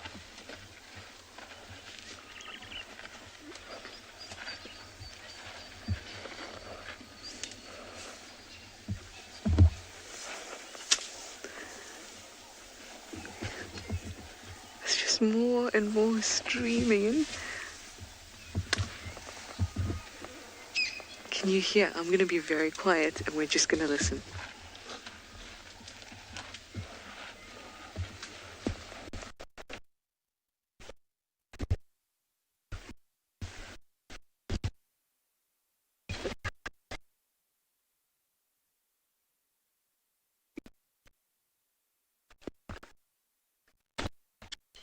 Spot another 25. There's just no camera. Okay, let's show them.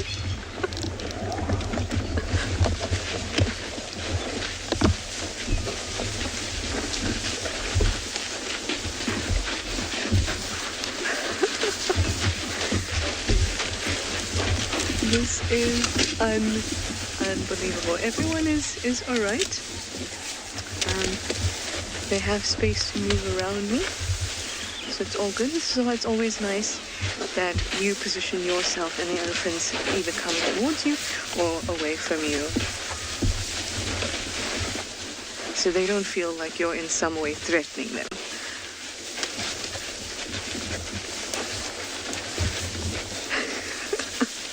Oh my gosh.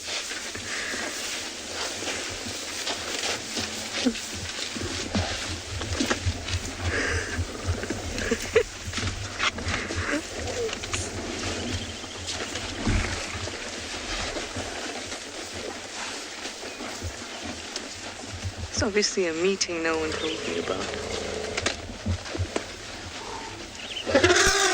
Hello, girl. Neva, you say wowie? Can't think of a more apt description myself. I am speechless.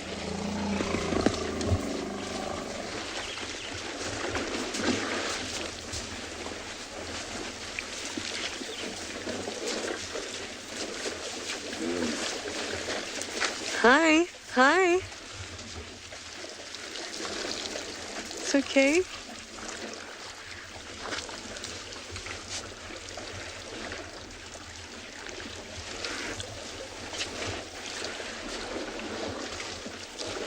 There's a bit of crowding going on. Oh, I was walking and running in the opposite direction now.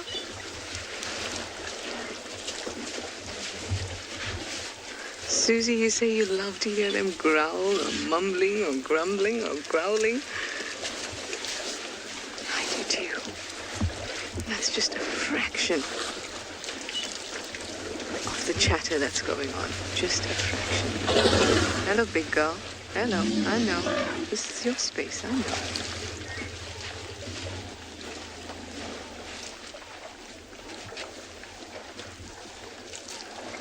Guys, this is unbelievable.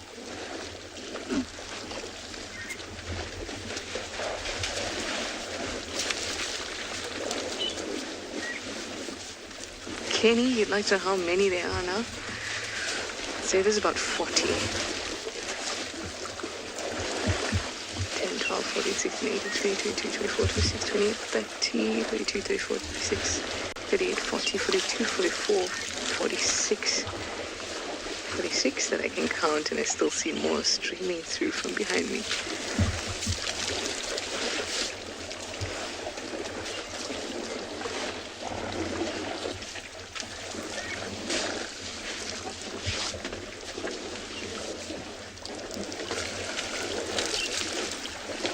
The magnitude of this is just surreal.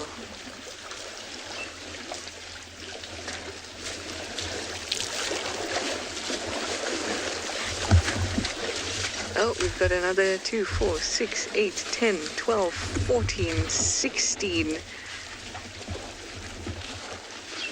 16 additional.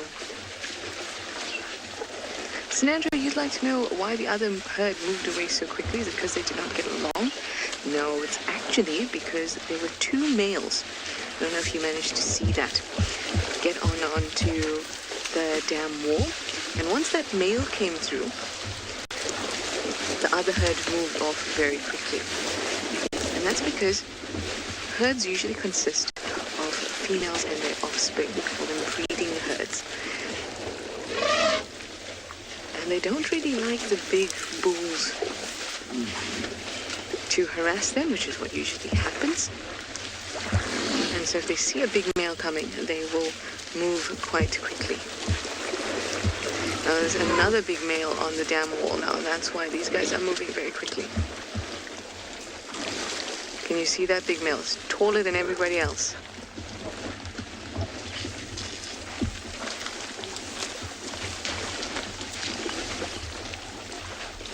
Unbelievable. All right, well, I'm going to send you over to Nikki to get a bit of an update on those leopards. I'm going to sit tight and see what happens here.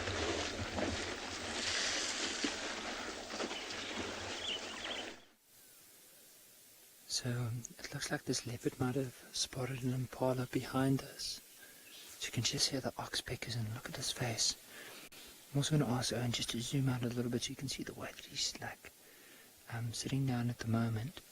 Now there's a little game trail that he's on, and you can just see in his overall body position that he's definitely spotted something behind us. See how he's looking around. It might just be to see where he's going to have more cover.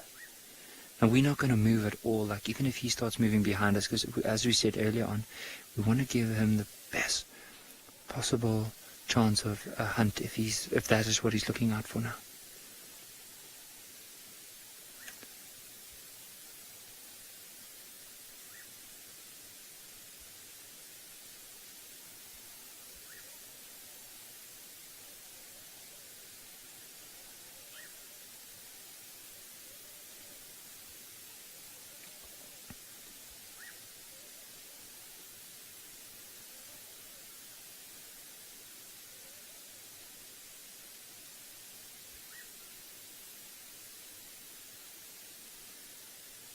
So all I'm trying to be now is we're just trying to be as quiet as possible, not to disturb him too much. But hopefully we'll be able to listen out. As we do that, we might listen out for oxpeckers, listen out for any movement in the branches behind. Because as soon as we start hearing that, we might even see him start moving. But if you look at that paw that Owen is now pointing out, so see his left paw, our right on the screen, but his left, but our right. So whenever we track him, that paw is a little bit twisted out.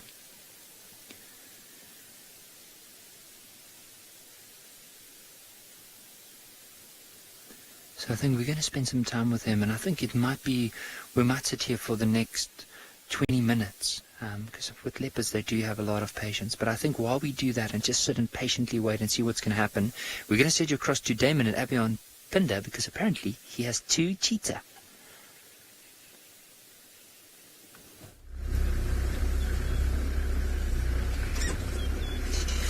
Welcome back to and Beyond Pinder Private Game Reserve, everybody. We've managed to find 2 big male cheetah. They're just running off here to the left. And they are busy walking through this beautiful long grass. And the way they're moving and looking at how skinny their bellies are, they're definitely hunting. I don't know if you can just see their heads bobbing above the grass there.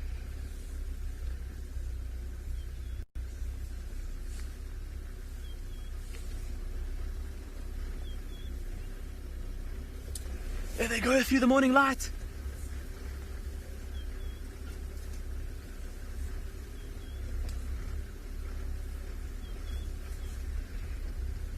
So just while we're driving, please hold on tight, everybody. There might be some bumps and some branches just stuck down here. Be careful.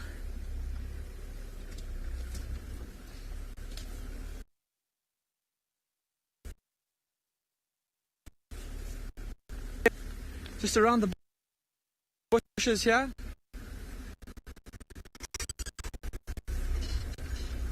They're proving very tough to keep up with.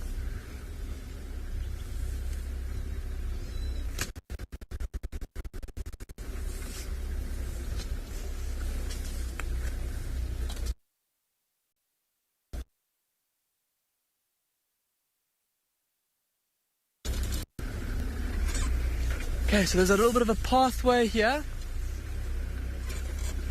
and that should help us to catch up to these cheetah.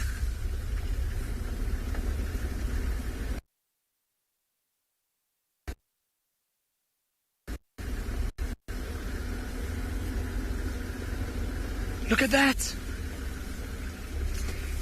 Now some of you might be wondering, because normally when we see cheetah, they're always out in the open grasslands. What are these cheetah doing?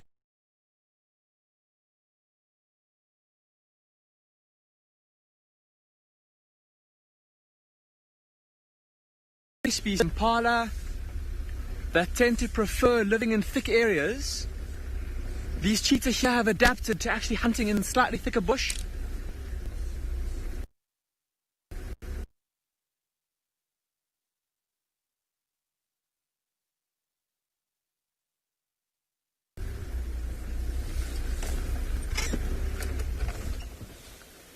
And that's why they're walking through here, looking to see if they can find an nyala or an impala.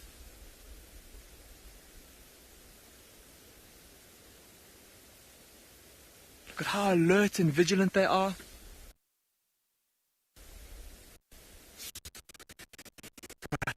Let's keep up with them.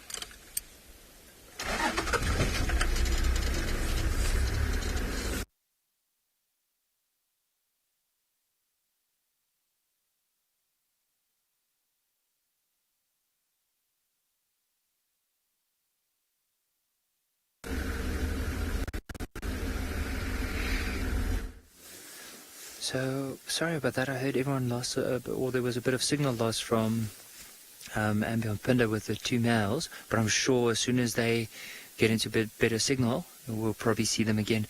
Now, just to show you, so we are looking in the bush right in front of us now. They are, oh, there we go, and on the right there in the open. So they are impala directly behind us. So I can actually spot them. We're not going to move at all. We'll just have to patiently wait here. So he's maneuvering his way around. There's another gap that he might come through now. Can you still see him there? Okay, because I can't see him from my angle here, but the impala are behind us. We're just going to let it play out, give it some time, and what we're going to do is try and listen and see what happens. As soon as those impala start alarm calling, we'll make our way in that direction. But I think for now, remember the whole morning it was good signs that he is looking for hunting opportunity. So let's give him some space so that he can do that. Might just see him. Is it? I heard Owen said he could see the whiskers, but you might just see there is a little gap, and there is an open area, unfortunately, that he has to cover. Hopefully, the impala won't spot him if he goes past there. I'm just hoping that there will be enough cover between him and the impala for him to successfully move across that open area.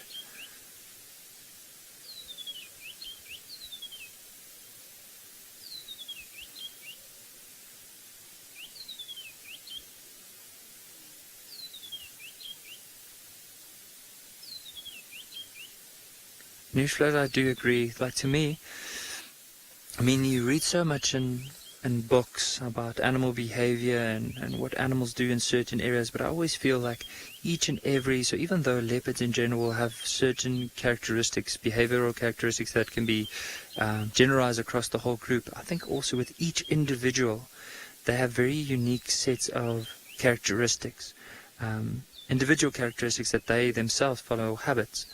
And I think often just by spending time and actually just observing as much as we can from them, we learn about their behavior and see how do they implement different methods, different tools in order to hunt.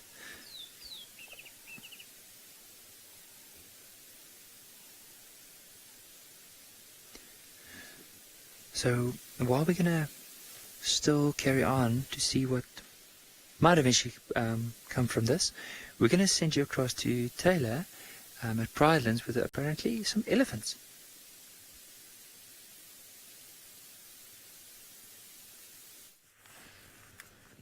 Good luck on following your leopard, Nikki. But yes, we've managed to find an elephant, which doesn't seem too hard to do here on Pridelands, as the whole reserve is filled with them, which brings me much happiness. However, the reason why we are in this area and we seem to be watching this elephant is because of a lion pride that was seen not too long ago, but they've given us the slip and are hiding in the bushes somewhere, so we're still just trying to relocate on them.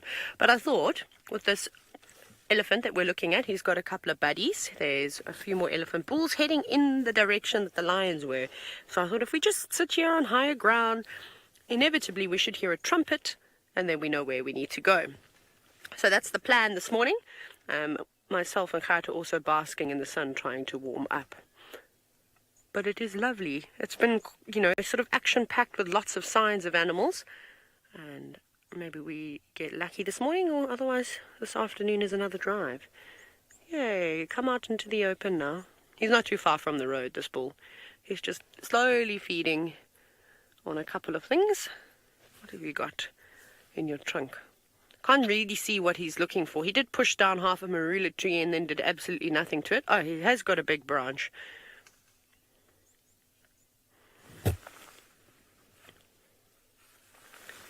Now, Sassy Kathy, the reason why we were hoping to hear the elephant trumpet is that it's normally an aggressive sound. So it's like a distress call, if you will.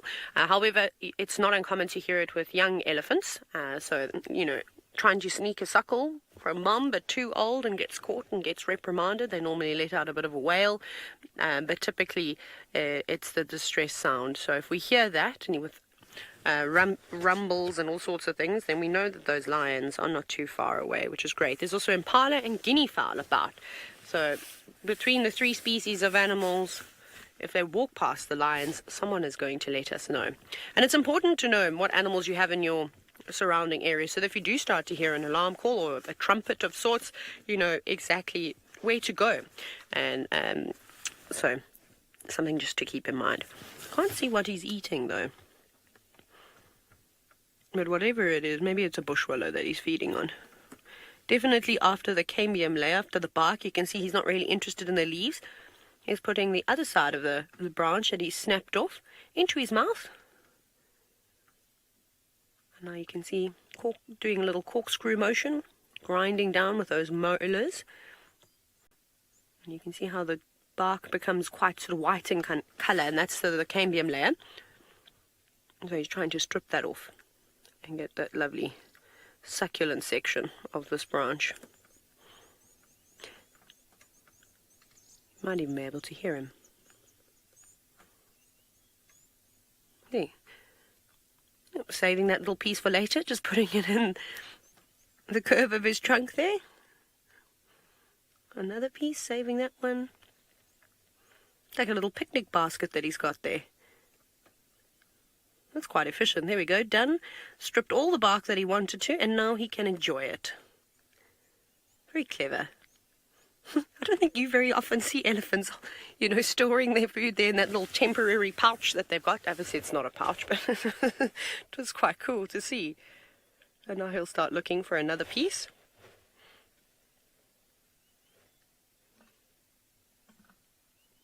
Yeah, there's no such thing as table manners out here in the bush. You can chew with your mouth open. It's not frowned upon. But now he's standing in a very awkward position. Come out from behind that corkwood.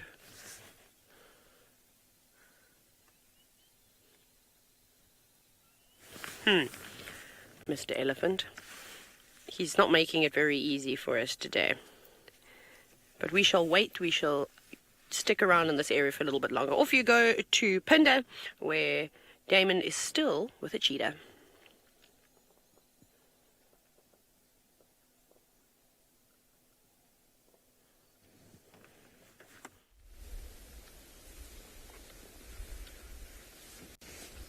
Shall I drive on the other side? Yeah.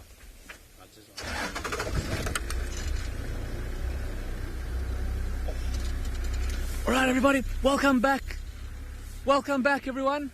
Apologies for the poor signal, but we have managed to find these cheetah, or to catch up with them, keep up with them rather, and we've now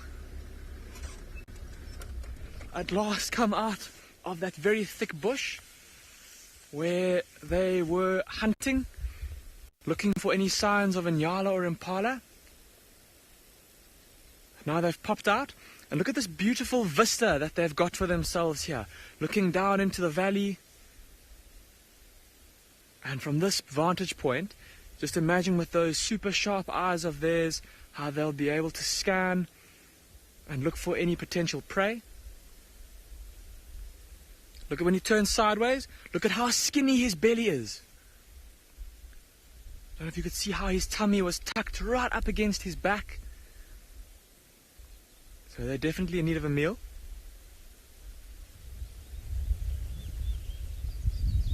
See how they're lying really close together and even licking each other's faces. The two brothers, and just showing that super strong bond that the two of them have together.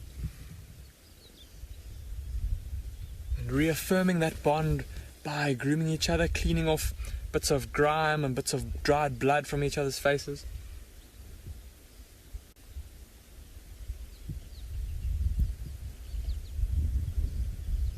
Isn't that just a beautiful scene as well, and that lovely golden light?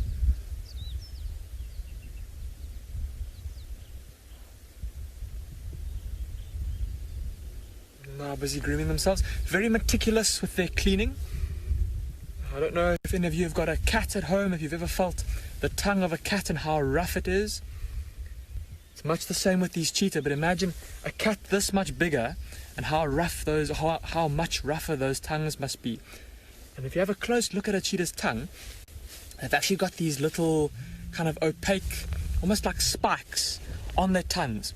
And so when they lick their fur or lick each other's faces, those spikes almost act like a comb's teeth, going through the fur, cleaning out bits of dirt.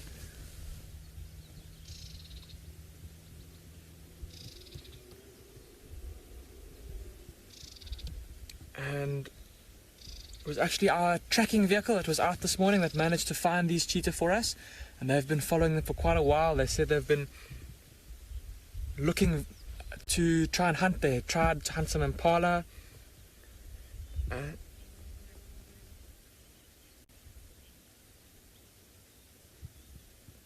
Butterfly, you're asking if domestic cats groom themselves for the same reasons that big cats do.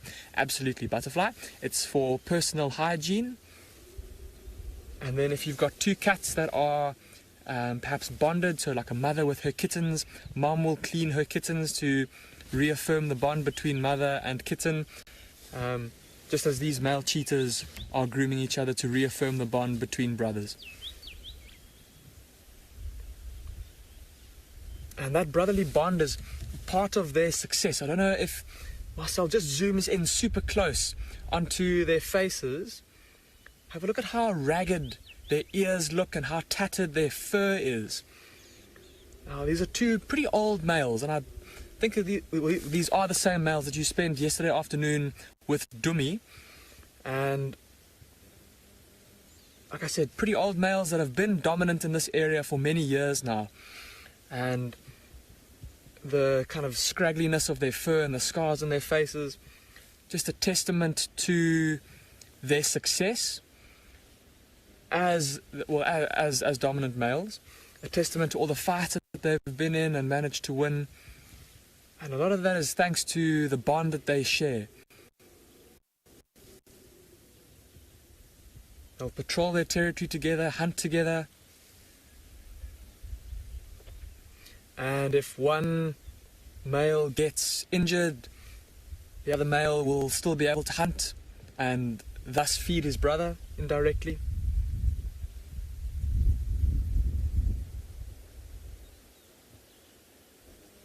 So very important, that bond, and very important to keep it strong.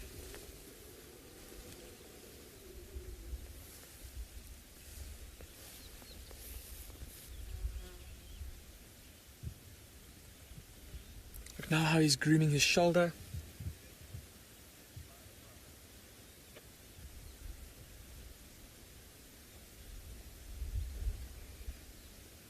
being very meticulous with their cleaning. We said they've been walking for the whole morning, it seems like, just listening to the updates that the tracking vehicle was giving us on their tracks, and then once they found them. And even in relation to where you all saw them yesterday afternoon, they have covered an immense distance during the night, and with it having been full moon last night, that bit of extra ambient light would have enabled them to travel relatively safely through the plains to get to where they are now.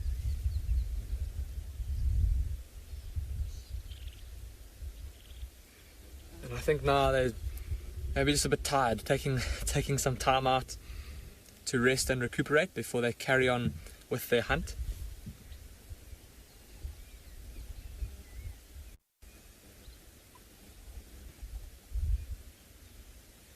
Now, of course, for these male cheetah, even though now, while it's cooler in the early hours of the morning, will be preferential for them to try and hunt. They might still hunt a little bit later on in the day. It's advantageous for them because there'll be less competition for food with predators like lions. But we're going to spend some time with them, and we'll let you know if they do get up and carry on hunting. For the meantime, though, we'll send you across to Dylan at Tswalu.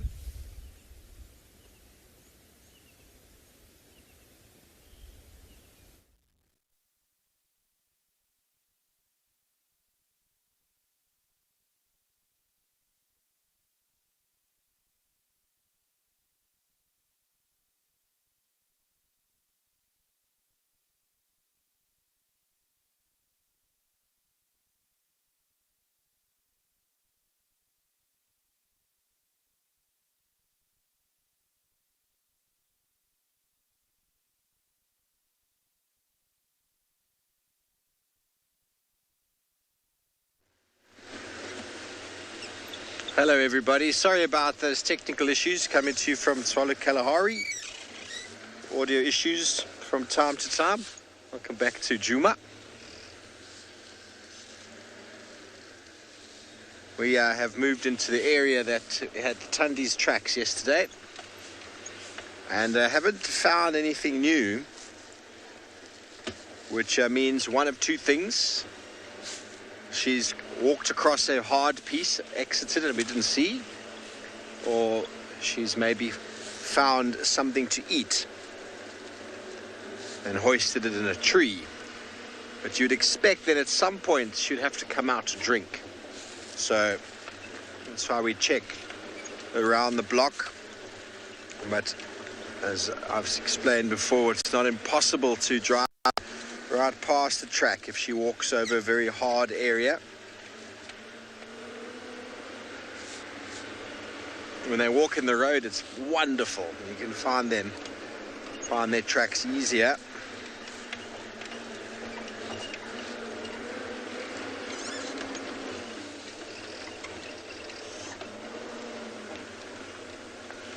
Dove, I think Tani's doing very well.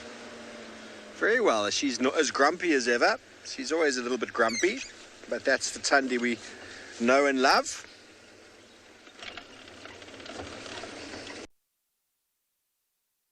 It's at that stage now that it's able to climb trees, and it's obviously not independent, but it's able to access and elevate itself, which will keep it safe from hyena.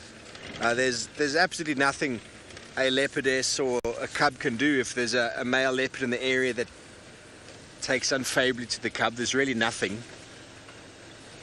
And if it can climb a tree, it can avoid lions and hyenas, so two of the biggest threats. But you can be the best tree climber in the world. If a male leopard doesn't like you, he's going to get up there. So those things do happen. But I'm having very positive thoughts and feelings for Tundi and her little boy.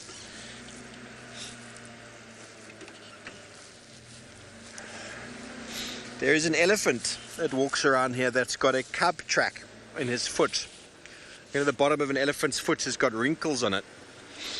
And that one looks just like a leopard cub. You probably saw me stop short there.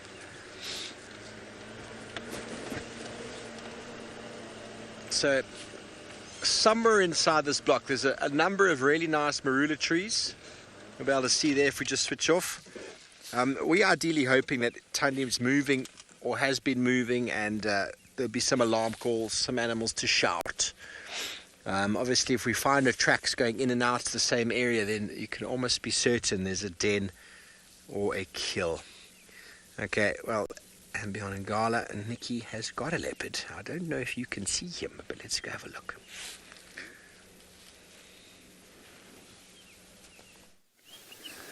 So eventually he moved around. He was trying to see if he can get to the Impala, and they slowly started moving off. He decided, no, he's not going to waste too much energy from there on, and he decided just to go lie down where we saw him a bit earlier. And you can see now he's curled up into a little ball in the warm sunlight, and now just warming up until probably later on we'll move into a bit of shade. But just based on his behavior, I don't think he's going to be heading anywhere pretty soon. Might just be here for the next little while. But let's give it some few minutes, see if he gets up. If not, I think we'll carry on with our search this morning. Maybe we can go past the river where Rowan and Sean saw that lioness with her youngsters. But let's first just spend some time with him.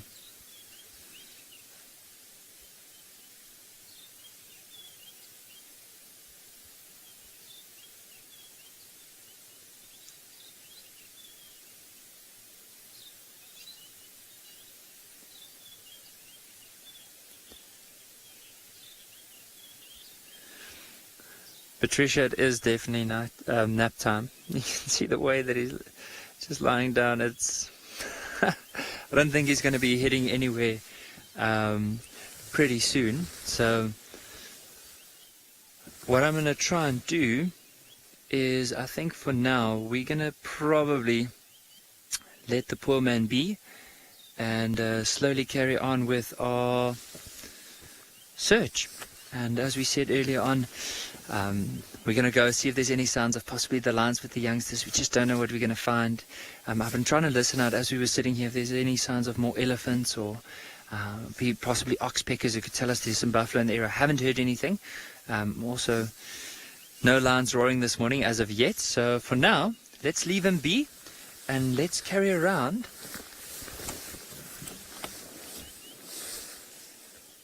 And I think while we're going to carry on look for those lions, we're going to send you back to Ambion Pinder with Damon with those cheetah.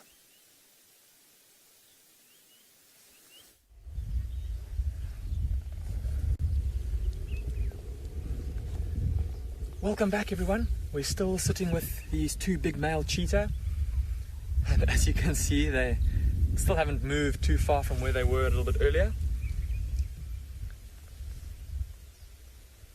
Still resting. And just as we cut away from you on our last little segment, Marcel noticed that at least one of the males, the male on the right, has got some blood on his leg. See where he's licking now? There's a little bit of blood on the front of his shoulder there. And then looking at the male on the left, looking at his paw, he also looks like he's got a bit of a sore there. So perhaps a little injury that they picked up whilst hunting earlier this morning. It doesn't appear to be influencing the way that they've been walking. They've been walking normally, so I don't think it's anything serious. Look at how that male is busy grooming his paw, how he's licking his paw. And this is a fantastic opportunity to have a closer look at a cheetah's paw. Have a look at those claws sticking out the front of his toes. And have a look now, even when he puts his paw down, those claws are still out. So once again, those of you who've got cats at home, or those of you that have had a close look at either a domestic cat or a lion's paw or a leopard's paw, you'll know how those claws protract out of sheaths. And when the cat or when the lion or the leopard walks, those claws are always kind of sheathed and they don't come out so that they don't touch the ground, and that way they stay nice and sharp. Very different with these cheetah though. See how they're resting, how those claws stick out permanently? So the cheetah can't draw their claws fully back into sheaths like some of the other big cats can. And part of the reason is that they need those claws out for when they're running at high speed. They need that traction. And it's a bit tougher now that they've moved a little bit, but have a look at the back pad of, I think this cheetah closest to us, the one on the right, Marcel, his back leg, we might be able to see it there. Have a look at how sharp the edge of the back of his paw is. It's a very narrow foot, and that just helps with traction and running fast, just like a runner's shoes or a rugby player or a soccer player's shoes that have those studs at the front, and then the very narrow, sleek shape to help with speed. And I think I've got a picture here of some tracks that I think will help us out a little bit. So if we'll just come across to the book quickly. So we'll start off with a lion's track, see how very round it is, and then see how there's no claw marks on the track when the lion walks. And that's what we were saying, because when a lion or a leopard walks, the claws are sheathed. With a cheetah, it's quite different. Have a look at how long and skinny that footprint is, and those sharp edges that I was talking about, and then of course the claws that are always out. Have you ever seen a king cheetah? No, I have not. It would be fantastic to one day.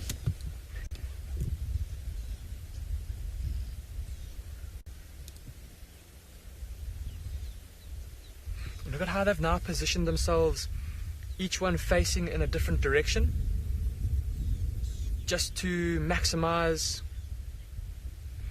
their awareness. Trish, you're asking if they make a clicking, clacking sound when they walk. Trish, I imagine if they were walking on tiles or concrete, then they might make a bit of a noise. Something similar to a dog.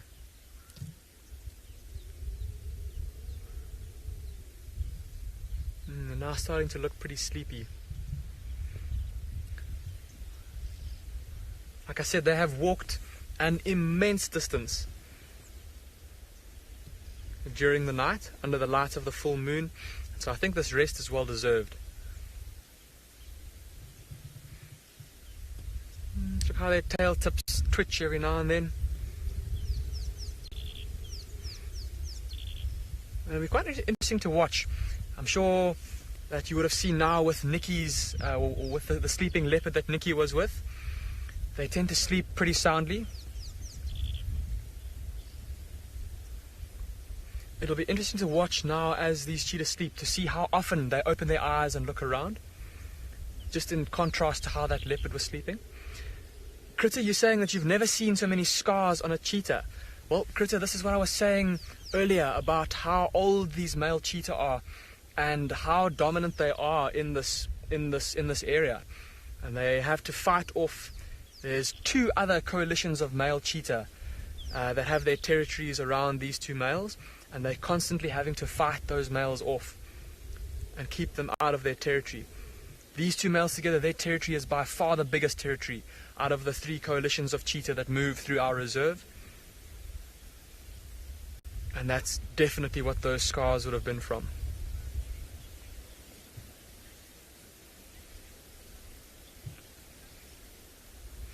So we're going to keep on watching these cheetah, soaking up the morning sunlight and resting. In the meantime though, we'll send you across to Dylan, who's I believe also enjoying the morning sun.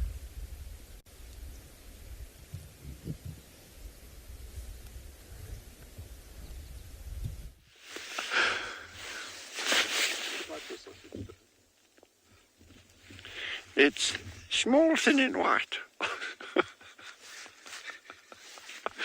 A bit chewed on the end. Huh? Ben.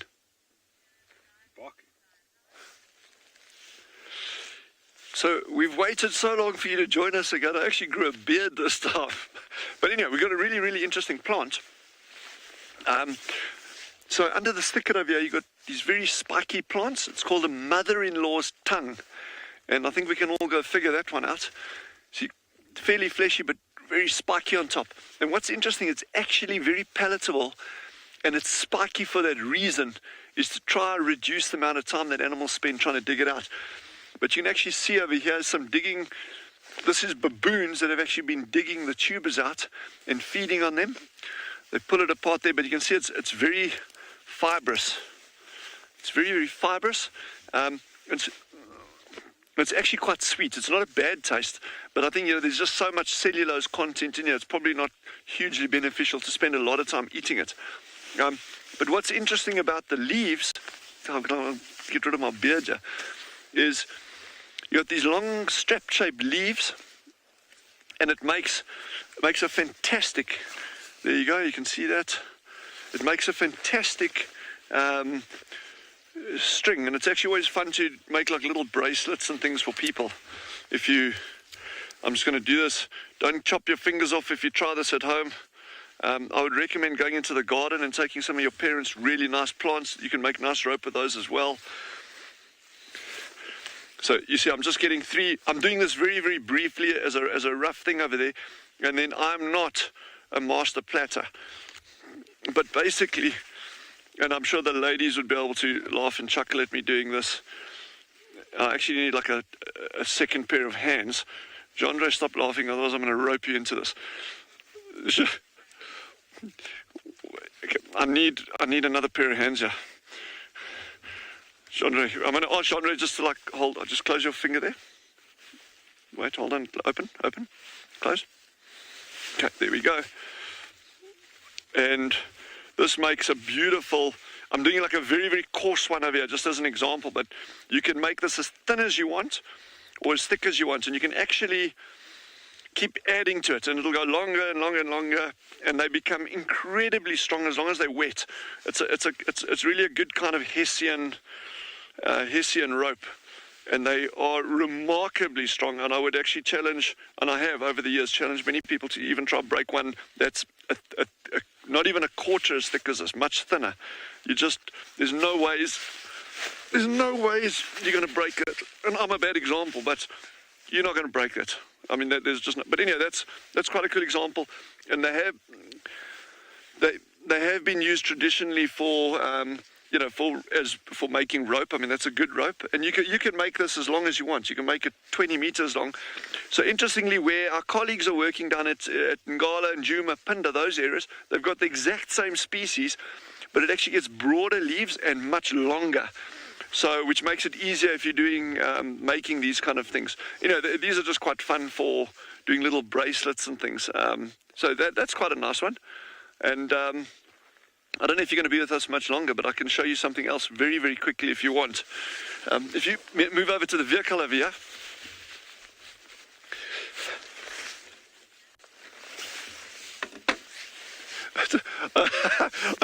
I just roped him in. So bear with me for 1 second. Okay.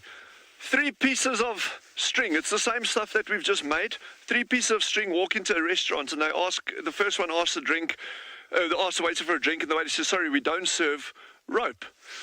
So he walks out, he goes and sits down. The second one says, don't worry, I've got it. He goes to the waiter, says, please, can I get a drink? And the waiter says, I've told you already, we don't serve rope. Okay, he goes and says, the third one says, leave this to me, guys.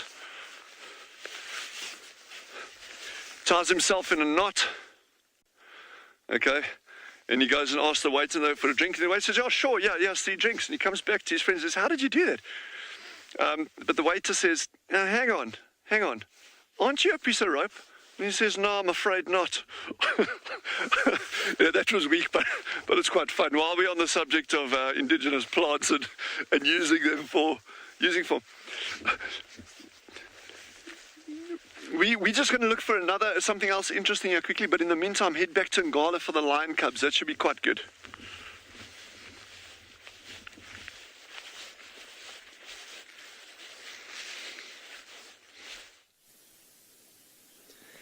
So how lucky were we this morning? So not even a kilometer further away, so I think exactly 600-700 meters further down, we were going to the last area this lioness was seen with the youngsters, and as we started coming down towards the river, Owen had this incredible spot and spotted her on the bank, You can just see the two youngsters are there as well.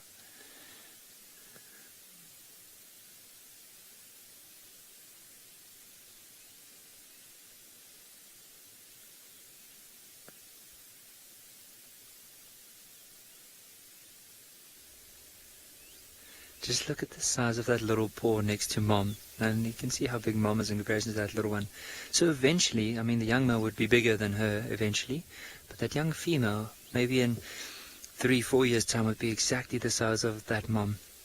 And who knows, maybe have cubs of her own as well. But for now, very small, and still, I think the only thing they need to worry about is just making sure that they go to Mom whenever they need a little drink.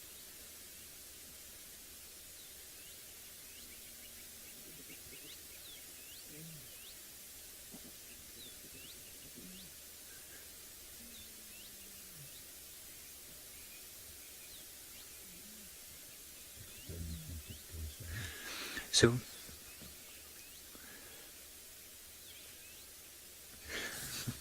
Claudia, I'm glad the little cubby paws are your favorite. I think there's very few people that will disagree with that, if any. I think from all the animals, probably some of the cutest little babies has to be lions, and of course little elephants, and cheetah as well. But sure, you'll notice that we're not too close to where she is now with the youngsters, and the main reason why we don't want to get too close is because she's not with the rest of the pride. So for us, we're trying to be as sensitive as we possibly can be. So whenever she's by herself with the youngsters, until we feel that it is time, we will not necessarily just off-road in order to try and get a better view. I mean, if we have a view of her and the youngsters, I mean, that's where we'll stay and just view them for the next little while. And also the other thing is it's just so nice to see them carrying on with their normal behavior without having any influence on them. So I think it's quite nice. Let's just see if they'll come back. I saw them going down off to the left there, and I think if they carry on like that, they're probably just exploring a bit. You can imagine they're getting to an age now where they're quite curious about everything around them. So they might just go down and eventually come back up again. But how's that for a view? I mean, we're basically sitting on top of this bank, trying to see if we can find the lion cubs, but then just look in the back, you'll notice the massive river.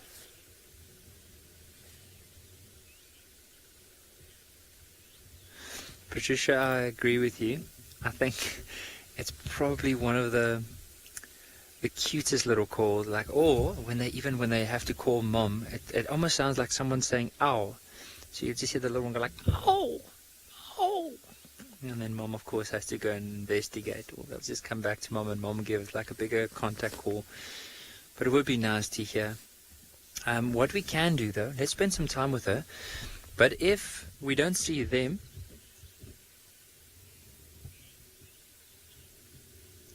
we're going to go down into the river, but and just see if there's maybe a different angle of looking up, back towards where she might be with the youngsters. And I think while we do that, we're going to send you across to Damon, who's with those cheetah that are currently moving.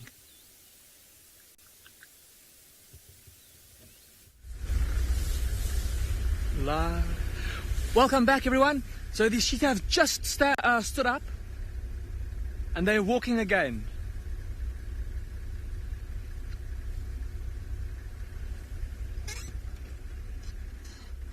So back off on the hunt. Look at how they're scanning carefully from left to right, looking into these woodlands for any movement. Or they're looking for the profile of an Inyala or an Impala, or maybe something even a bit larger. These two big males together, their combined strength will enable them to take down animals even as big as wildebeest. And in one instance, one of our other rangers here watched these two male cheetah kills. So that's the kind of prey size that they can take down.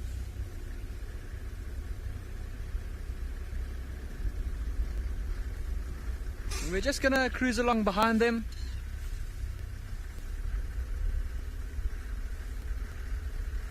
And we'll be watching their body language for any changes in body language.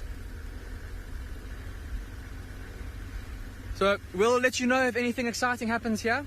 In the meantime though, we'll send you across to Steve, who is still searching for leopards.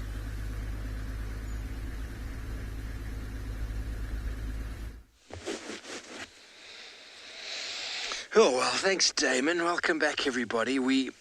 Just after we last spoke with you, we actually heard the alarm calls of a nyala. Oh! No, that's more like a baboon. Oh! Like that, Darby. Something like that. Like a dog barking. And so we turned around and we came charging down the road in the car, and we saw a lightning flash of a leopard cross the road. So we followed it off road. He went behind a termite mound. He looked quite low, looked quite skittish, moving away from us, and then started stalking some impala. We waited to try and see if we could see him again. The impala ran away. We heard the kudus even louder. Oh! Much louder bark. Sorry about your ears. And we followed the kudu's line of sight, and then we went out. We ended up on the other side of this block, and then the nyalas were barking over here again. So we think it's Mawati, and Shadulu's abandoned both males in search of something else, because Mawati's not the most relaxed male leopard. We thought maybe the mating session that they were going to go through was going to provide. But now we're sitting here just having a look at this dense thicket in the drainage line, and we're listening for some more alarm calls. Celia tracking does require a lot of patience, and it also requires the ability to spend time and just listen, not just looking at the ground. You've also got to be able to listen and switch off, obviously, the engine of the car. You can't hear things, but alarm calls of nyala, impala and kudu are extremely reliable. But if the male's not relaxed, which he's not, because we came along the road and he just bolted across the road. If he's not relaxed, it's very hard, especially in the daytime, to spend any time with him. He's much more relaxed after dark. These animals have a very different behavior as night falls. Lions and leopards, their whole attitude and everything just sort of shifts. They have far less, what you say, their fear driver of man is far less at night. So it makes them even more potentially dangerous at night. It's one of the reasons why we don't go walking at night. And if you do walk around camp, make sure you have a suitable torch. Okay, so this is exactly the area we've been trying to find Tundi in. And Mawati's been in this area. When Dave got back on, was it Monday, Darby? Last week, we had a male leopard calling here and we couldn't find him. And then we tracked that male leopard, who then Tristan ended up finding and confirming it was Mawati mating with Shadulu. So I have a very strong feeling that Mawati is the father of Tundi's cub, because they're in the same area. Okay, well, Nikki's spent time with cats already this morning, so let's go over to him so he can actually show you one.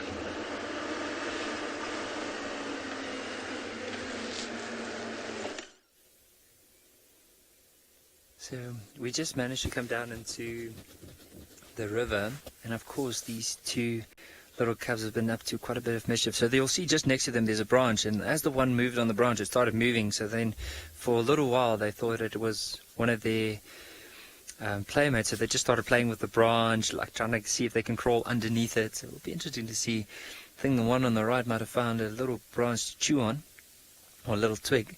So have a look at this one just off to our left. You can see it's still looking at that branch. I wouldn't be surprised if it eventually gets up and starts playing with it again.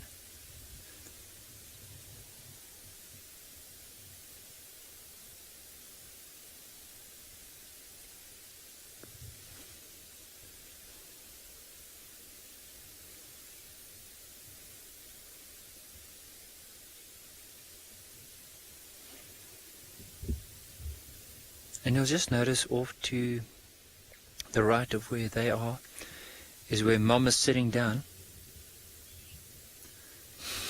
Elizabeth, they are cute. Just look off to the right, you'll notice the Mom is just sitting there and she's making sure that everything is safe. So you'll notice she's sitting in the sun, but even though she's quite tired, she's not just putting her head down, she's just scanning, making sure that everything's alright and the youngsters are going to be safe. And while they exploring about.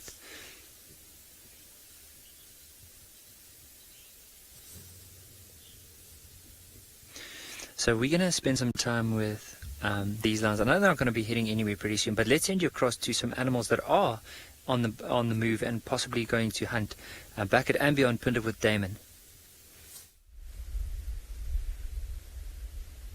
Welcome back to and beyond Pinda. And just moments after you left us, these two cheetahs spotted a herd of impala. And I was speaking about how we were going to watch their body language carefully. Look at them now. Look at how slowly they're moving. Inching forwards, like half of a step by half of a step. And those ears are pricked forwards. Their heads are still, their bodies are tensed. And they're just sitting down there in the shade. Now, I know the view might not be the best for now, but we can't move at this stage, everyone. We have to give the cheetah and the impala equal opportunity here. We can't interfere with the balance of this hunt. Those impala are probably about maybe 80 meters, maybe about 250 feet in front of where these cheetah are. And the wind is blowing from the impala to the cheetah, so the impala are not going to be able to smell the cheetah. The cheetah therefore have a bit of an upper hand there in that sense. See now how they've gone into the shade there, trying to use the cover of the bushes to break up their outlines. Those impala haven't noticed them. Wild, you're saying they've gone into hunting mode? Absolutely. See that male at the back, just turning his head and having a quick little glance over his shoulder to make sure that aren't maybe some more impala or another kind of prey that's a bit closer to them that they've missed, and also making sure there isn't a bigger predator like a lion or something watching them. There have been a few lions, well, there is a pride of lions that was found in this area a little bit earlier today, and those cheetah may have picked up their scent, so they'll be quite wary. And now just sitting in the shade. So like we said, these are two old experienced male cheetah. They know what they've got to do, and they also know that patience is a virtue when it comes to hunting. So right now they're just staring at those impala, looking to see if there's an individual will be a slightly better target. So maybe from there they'll be able to see if one is an older individual, or maybe it's limping a little bit, maybe it's sick, and that will be the one that they'll want to hunt.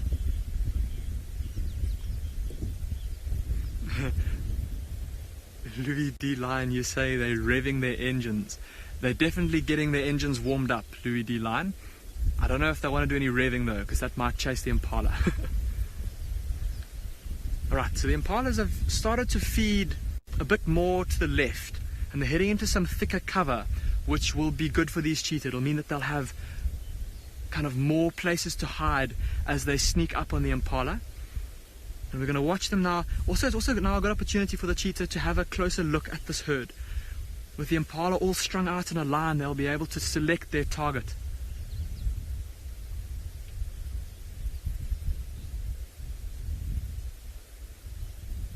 And now all we can do is wait and just be patient. Okay, the one male's up again.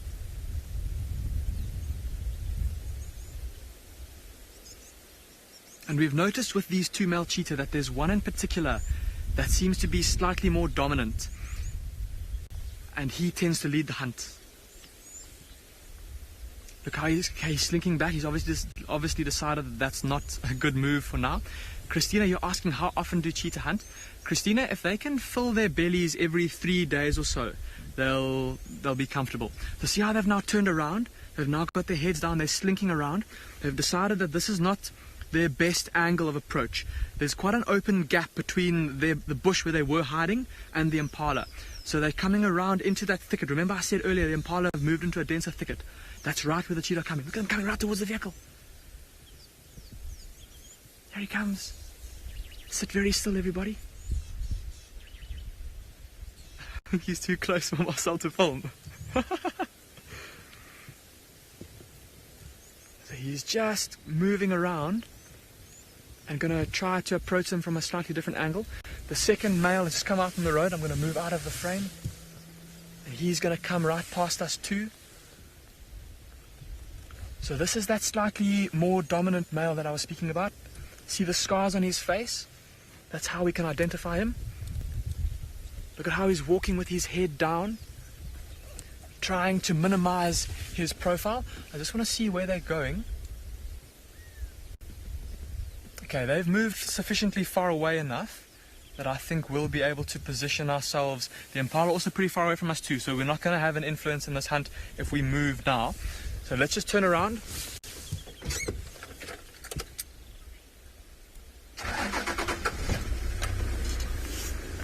Cobalt, you're saying you're so glad that we're going to see a close-up of his face. I am too. They're so full of character, these old male cheetahs' faces. Okay, I'm going to stop here. He's coming back. We don't want to... They're about to come right back to us. Here they come.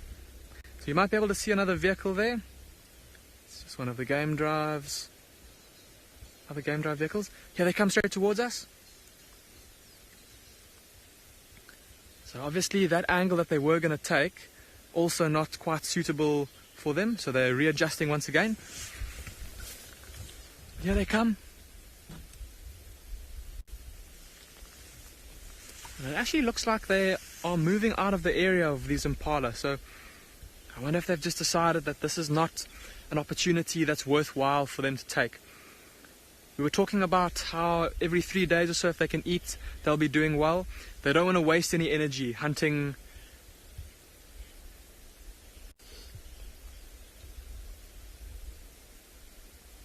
Sorry, Anthony, you're asking if when these cheetah hunt, if they will hunt or approach from the same direction, or if they'll kind of do like more of a scissor or pincer movement.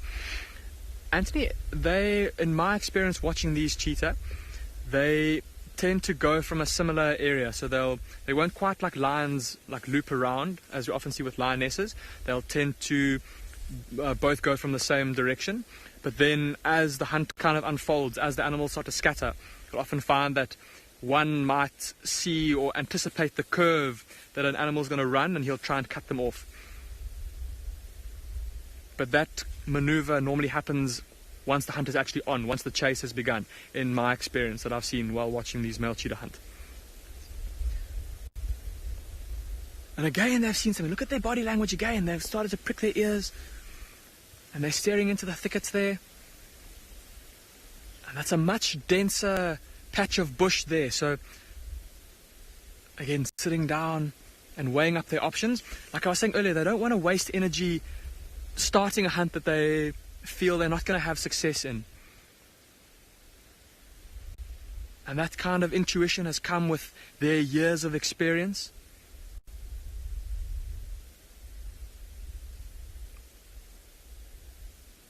What a magnificent backdrop as well. Look at the beautiful rolling hills behind them, that beautiful savanna grassland stretching out into the distance. J-Pact, you say that they're so in sync. It is quite amazing, I suppose. They often seem to move as one unit. And I suppose that just comes with the fact that they're brothers and they've lived together their whole lives, and that close brotherly bond that they share, and that need to constantly be on their best game, so to speak, in order to help each other to survive.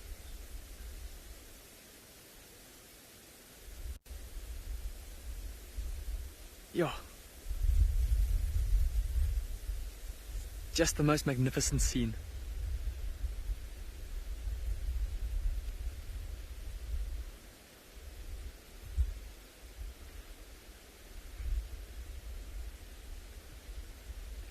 And now, almost looking in different directions at different times, just making sure that their awareness is up all the time. Mrs. Johnson, you say you love their brotherly love? Absolutely. Very touching to see. And that male on the left, still now looking back towards us. And back into those thickets. So I wonder if he maybe hasn't spotted something quite far into the bush there. And right now he's just weighing up whether or not it's a viable hunting opportunity. And the male on the right looked like he was scanning a little bit further into the distance, down the road. Have a look at, there's that bit of a more open patch of grassland. And I mean, from this distance, you'll definitely be able to see something moving around there.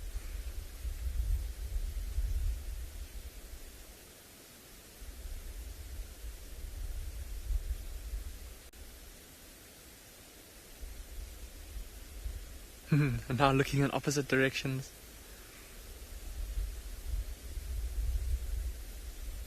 And see how they've positioned themselves kind of on the edge of that little bit of shade there. Once again, just trying to give themselves a bit of cover. So anything that's downhill from them is probably not going to see them, because their silhouette, their outline is not going to break the horizon. There's a bit of shade there for some comfort. And they've obviously decided that that's a good spot to lie down and rest for now, while they scan for the next opportunity. And maybe they even know that these impala might come back around here.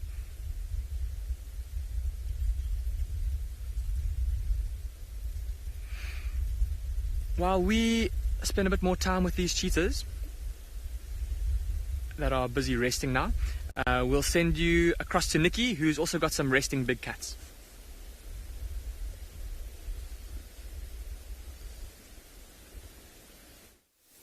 So the youngsters decided to move up, and they are now currently suckling, but you can see Mum turned around and now she's facing the opposite direction.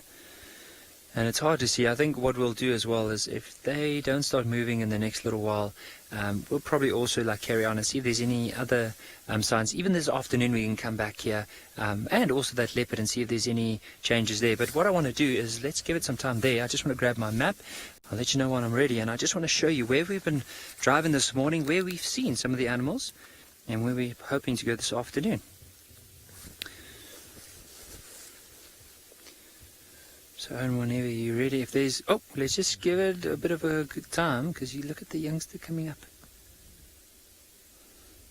See how Mum's very playful, like she's actually grabbing that one on its back. It might be the young female. I wasn't able to see. Oh, there she's getting up the mum. Ah, see, Ngala never fails to deliver. Well, that's the bush in general. It's not just Ngala. I mean, Djuma, Tswalu Kalahari, Mpinda, Pride Lands. There's just all these beautiful places. And the thing about the bush, and that's what I really enjoy about it, is just there's not one day that's exactly the same.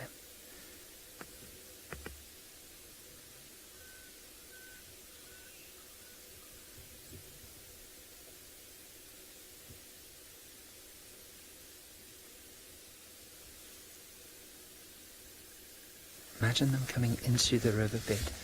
Like, how beautiful would that be? Oh.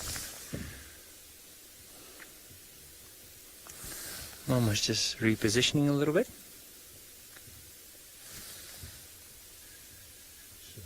Yeah, she is definitely.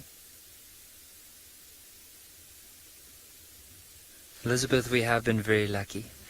And so she is definitely, she decided to definitely show off a little bit, because she was pretty far off, and now she decided to move closer, and she's on the edge of the bank now. And of course these youngsters are also just lying in a position where we can see them clearly. You can see the one's now getting up, and he might, or she might even start exploring. Let's see at the end of the tail, because the young male has that little bit of hair missing on the very tip of the tail. So I just want to grab my binoculars quickly and see if we can see at the end of the tail. So if it has, oh, this is the female.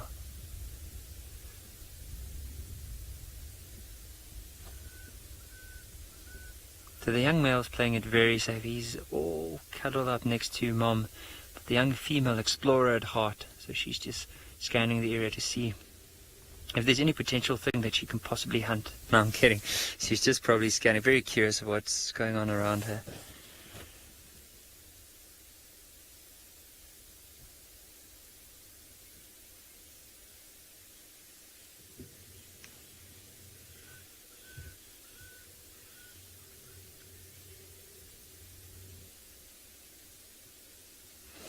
Patricia, it does seem like she has moved them away, and I think the reason being is with the pride. Often if there's youngsters around, they need to move or in general, especially this time of the year, the pride needs to cover quite a bit of distance in order to look out for possible hunting opportunities. And with the mom, also, the bigger the amount of youngsters within the pride, of course, the less food there would be for everyone. So she probably felt like it was a lot of competition, because whenever they were going out hunting and she had to take them along, she would then stay with the youngsters. And so by the time she got to whatever meal it was, if it was an impala, maybe a little wildebeest, there would barely be anything left for her. So for her to increase her chances of survival, but also that of the cub, she probably moved away, because at least if she makes a kill, it's hers. So she doesn't have to share it with other lions that would eat a lot of it. And also the other thing you don't know, maybe because of the youngsters still playing quite roughly with the small cubs, she's just decided she felt the need, maybe like, let's just move away and then eventually introduce it. So it has been recorded a few times where she'll introduce them to pride for little bits of time, just so that the lions the other ones can start familiarizing themselves with the youngsters, and then she'll pull them back again, and then eventually she'll do that. She might even do it another 2 or 3 times, or next time she might join up on a permanent basis. But I think because of the movement of the pride, the youngsters can't keep up necessarily.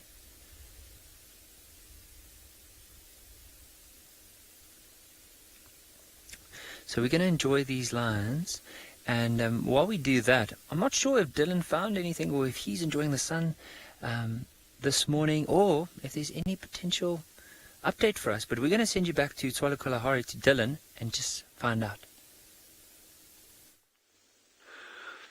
It sounds like people have been having amazing viewing with cheetah and lion cubs and that. So I'm just going to chat to you very, very briefly about that. Those white seed pods that are on my, or seed, those fluffy things that are on my face earlier. They're actually amazing. It's these very, very soft, fluffy things that you can see in the bush over here. It's called a horn pod, Pergolaria. And look how delicate and soft those are. Okay, but there's a very good reason that it's a creeper that actually grows in these bushes. So it's not a bush itself, it's just a creeper. But there's a very good reason that the plants have this. And I'm going to release it here, and you'll see what happens. With a light breeze. Look, there they go.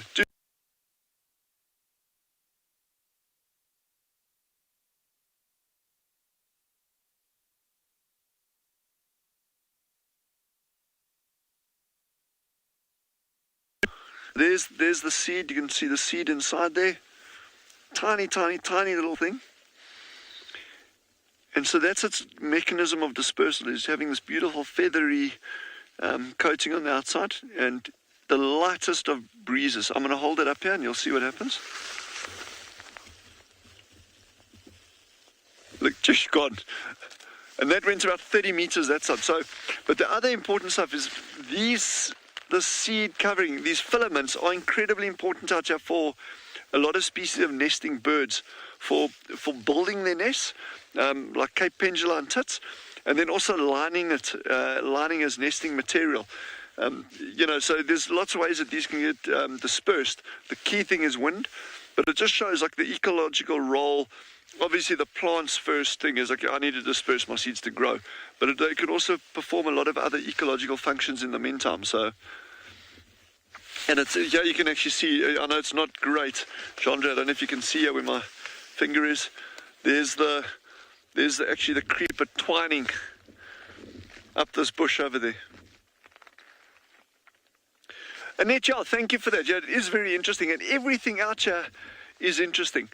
Here's another example. I'm just chatting, and I can show you better examples or more examples later. If you look at this bush that we're looking at right here, it's called a blackthorn acacia, and you can see the color of these thorns. They're very, very dark. That's why it's called that. But you can look at this big bite mark. It's an old one, so it's dried out already, but there's a bite mark. And if we had to walk around this bush, you'll actually see a numbers of them. But then you say, well, so what? Why, if this tree's got all these thorns, why do animals still eat it? And a lot of people ask, well, how does that giraffe eat these things with big thorns? Having thorns doesn't stop animals eating you at all. So when you see a tree with lots of thorns, doesn't mean animals aren't going to eat it. The key thing there that it does is it prevents the amount of time. It makes it difficult for an animal to eat it and to get to the leaves. So it'll like nibble a little bit, and then it'll move on to something a little bit easier. But it also, while the animal's fiddling around trying to get past all these thorns, it actually gives the tree time to start, in some cases, or in many cases, in fact, start increasing the chemical compounds in the leaves to make the leaves more unpalatable. So it's like these thorns are really a diversion. It buys the plant a little bit of time to escape complete herbivory. So in other words, if this thing didn't have thorns, animals get here and they just like smash it completely. So thorns are really, really important. But anyway, that's just like leading on from that little beautiful pergolaria inside there, that creeper with these dispersal mechanisms, onto how does this plant protect itself. So when you say it's interesting, there are just so many facets to all of this. So, but in the meantime, let's head back to Trish. I think she's got some lion cubs. Enjoy it.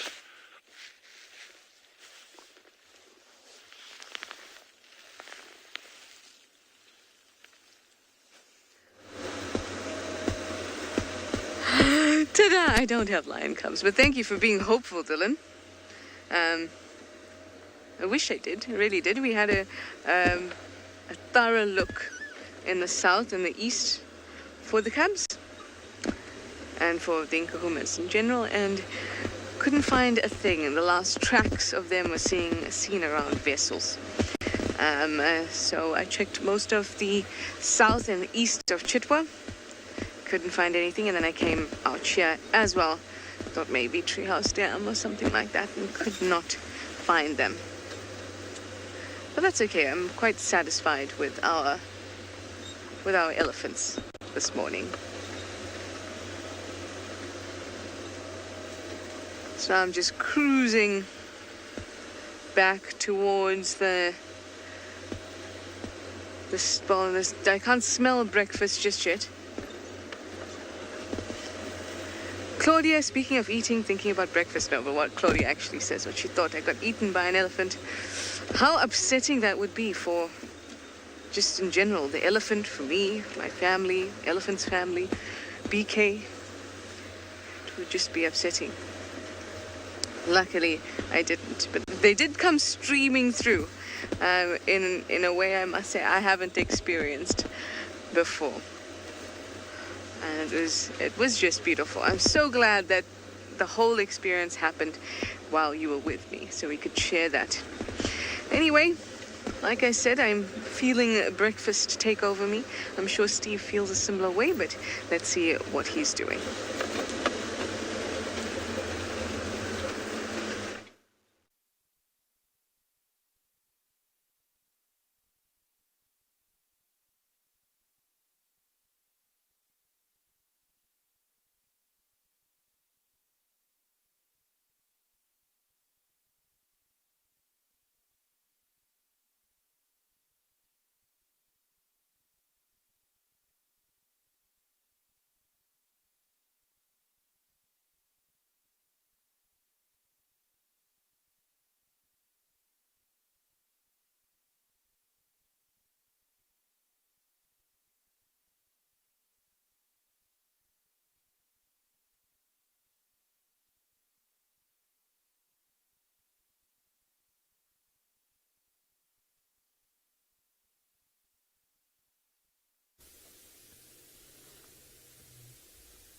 So we just want to be quiet. You might just hear this female calling. Listen.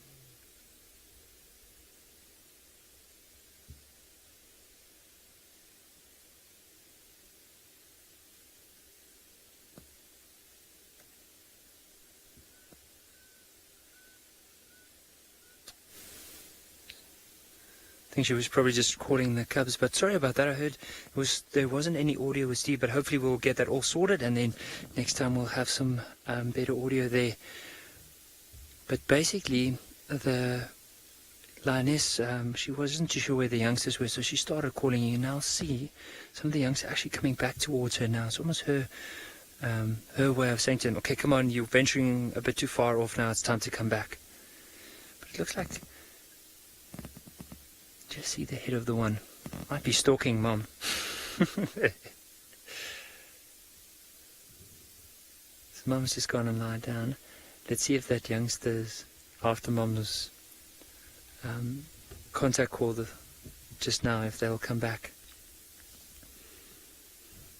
You can see she's very relaxed. She's just cleaning herself now.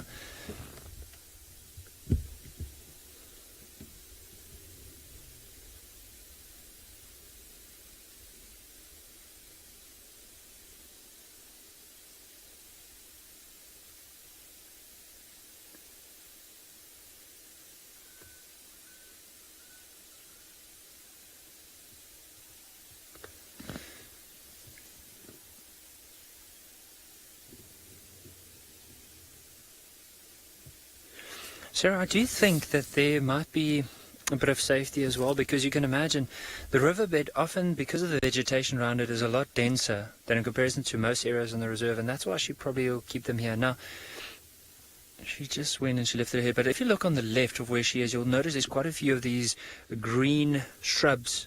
It looks like a shrub. It's actually a very dense tree called a buffalo thorn. Now, the thorns on that tree is horrible, and for something to try and get in there, unless there's a clear path going in, it's very, very hard to do that. And the thing is, that's where she apparently was seen last night. So she's probably just hiding the youngsters in that really dense buffalo thicket whenever she goes and hunts. Because this morning, Eric and Pete were driving a road not too far away from here, and they found tracks of her, and they were going in the opposite direction. So where she is now, just behind her in the westerly direction, so going in that direction.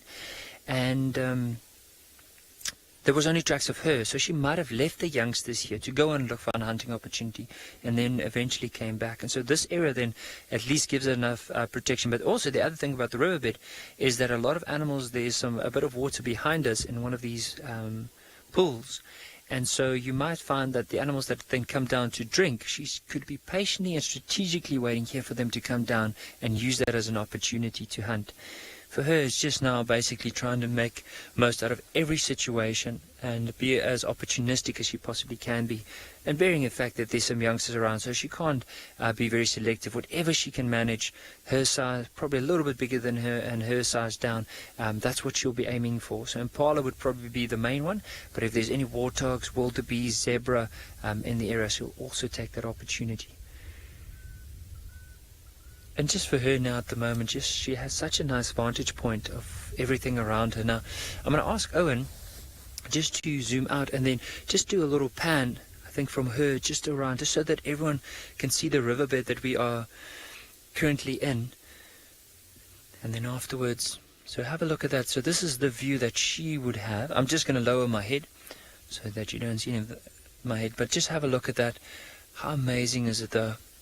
So for her, very, very well placed. I think it's very strategically, and it also shows quite a lot of her experience. Even though she is still young, she's a very good mum.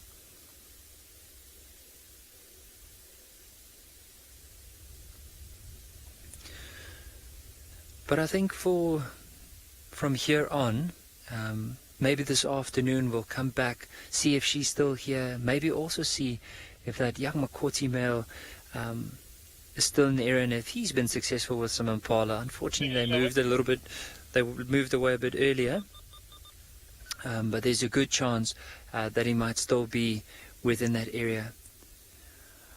But from all of us, I know we are slowly getting towards the end of our drive, and I just want to encourage all the viewers that this afternoon we never know what's going to be out there, so I would really love to encourage and say come and jump on the drives with us. Let's see what we can possibly find, and who knows, maybe this afternoon we'll be just as lucky as we've been this morning, all across all the different properties.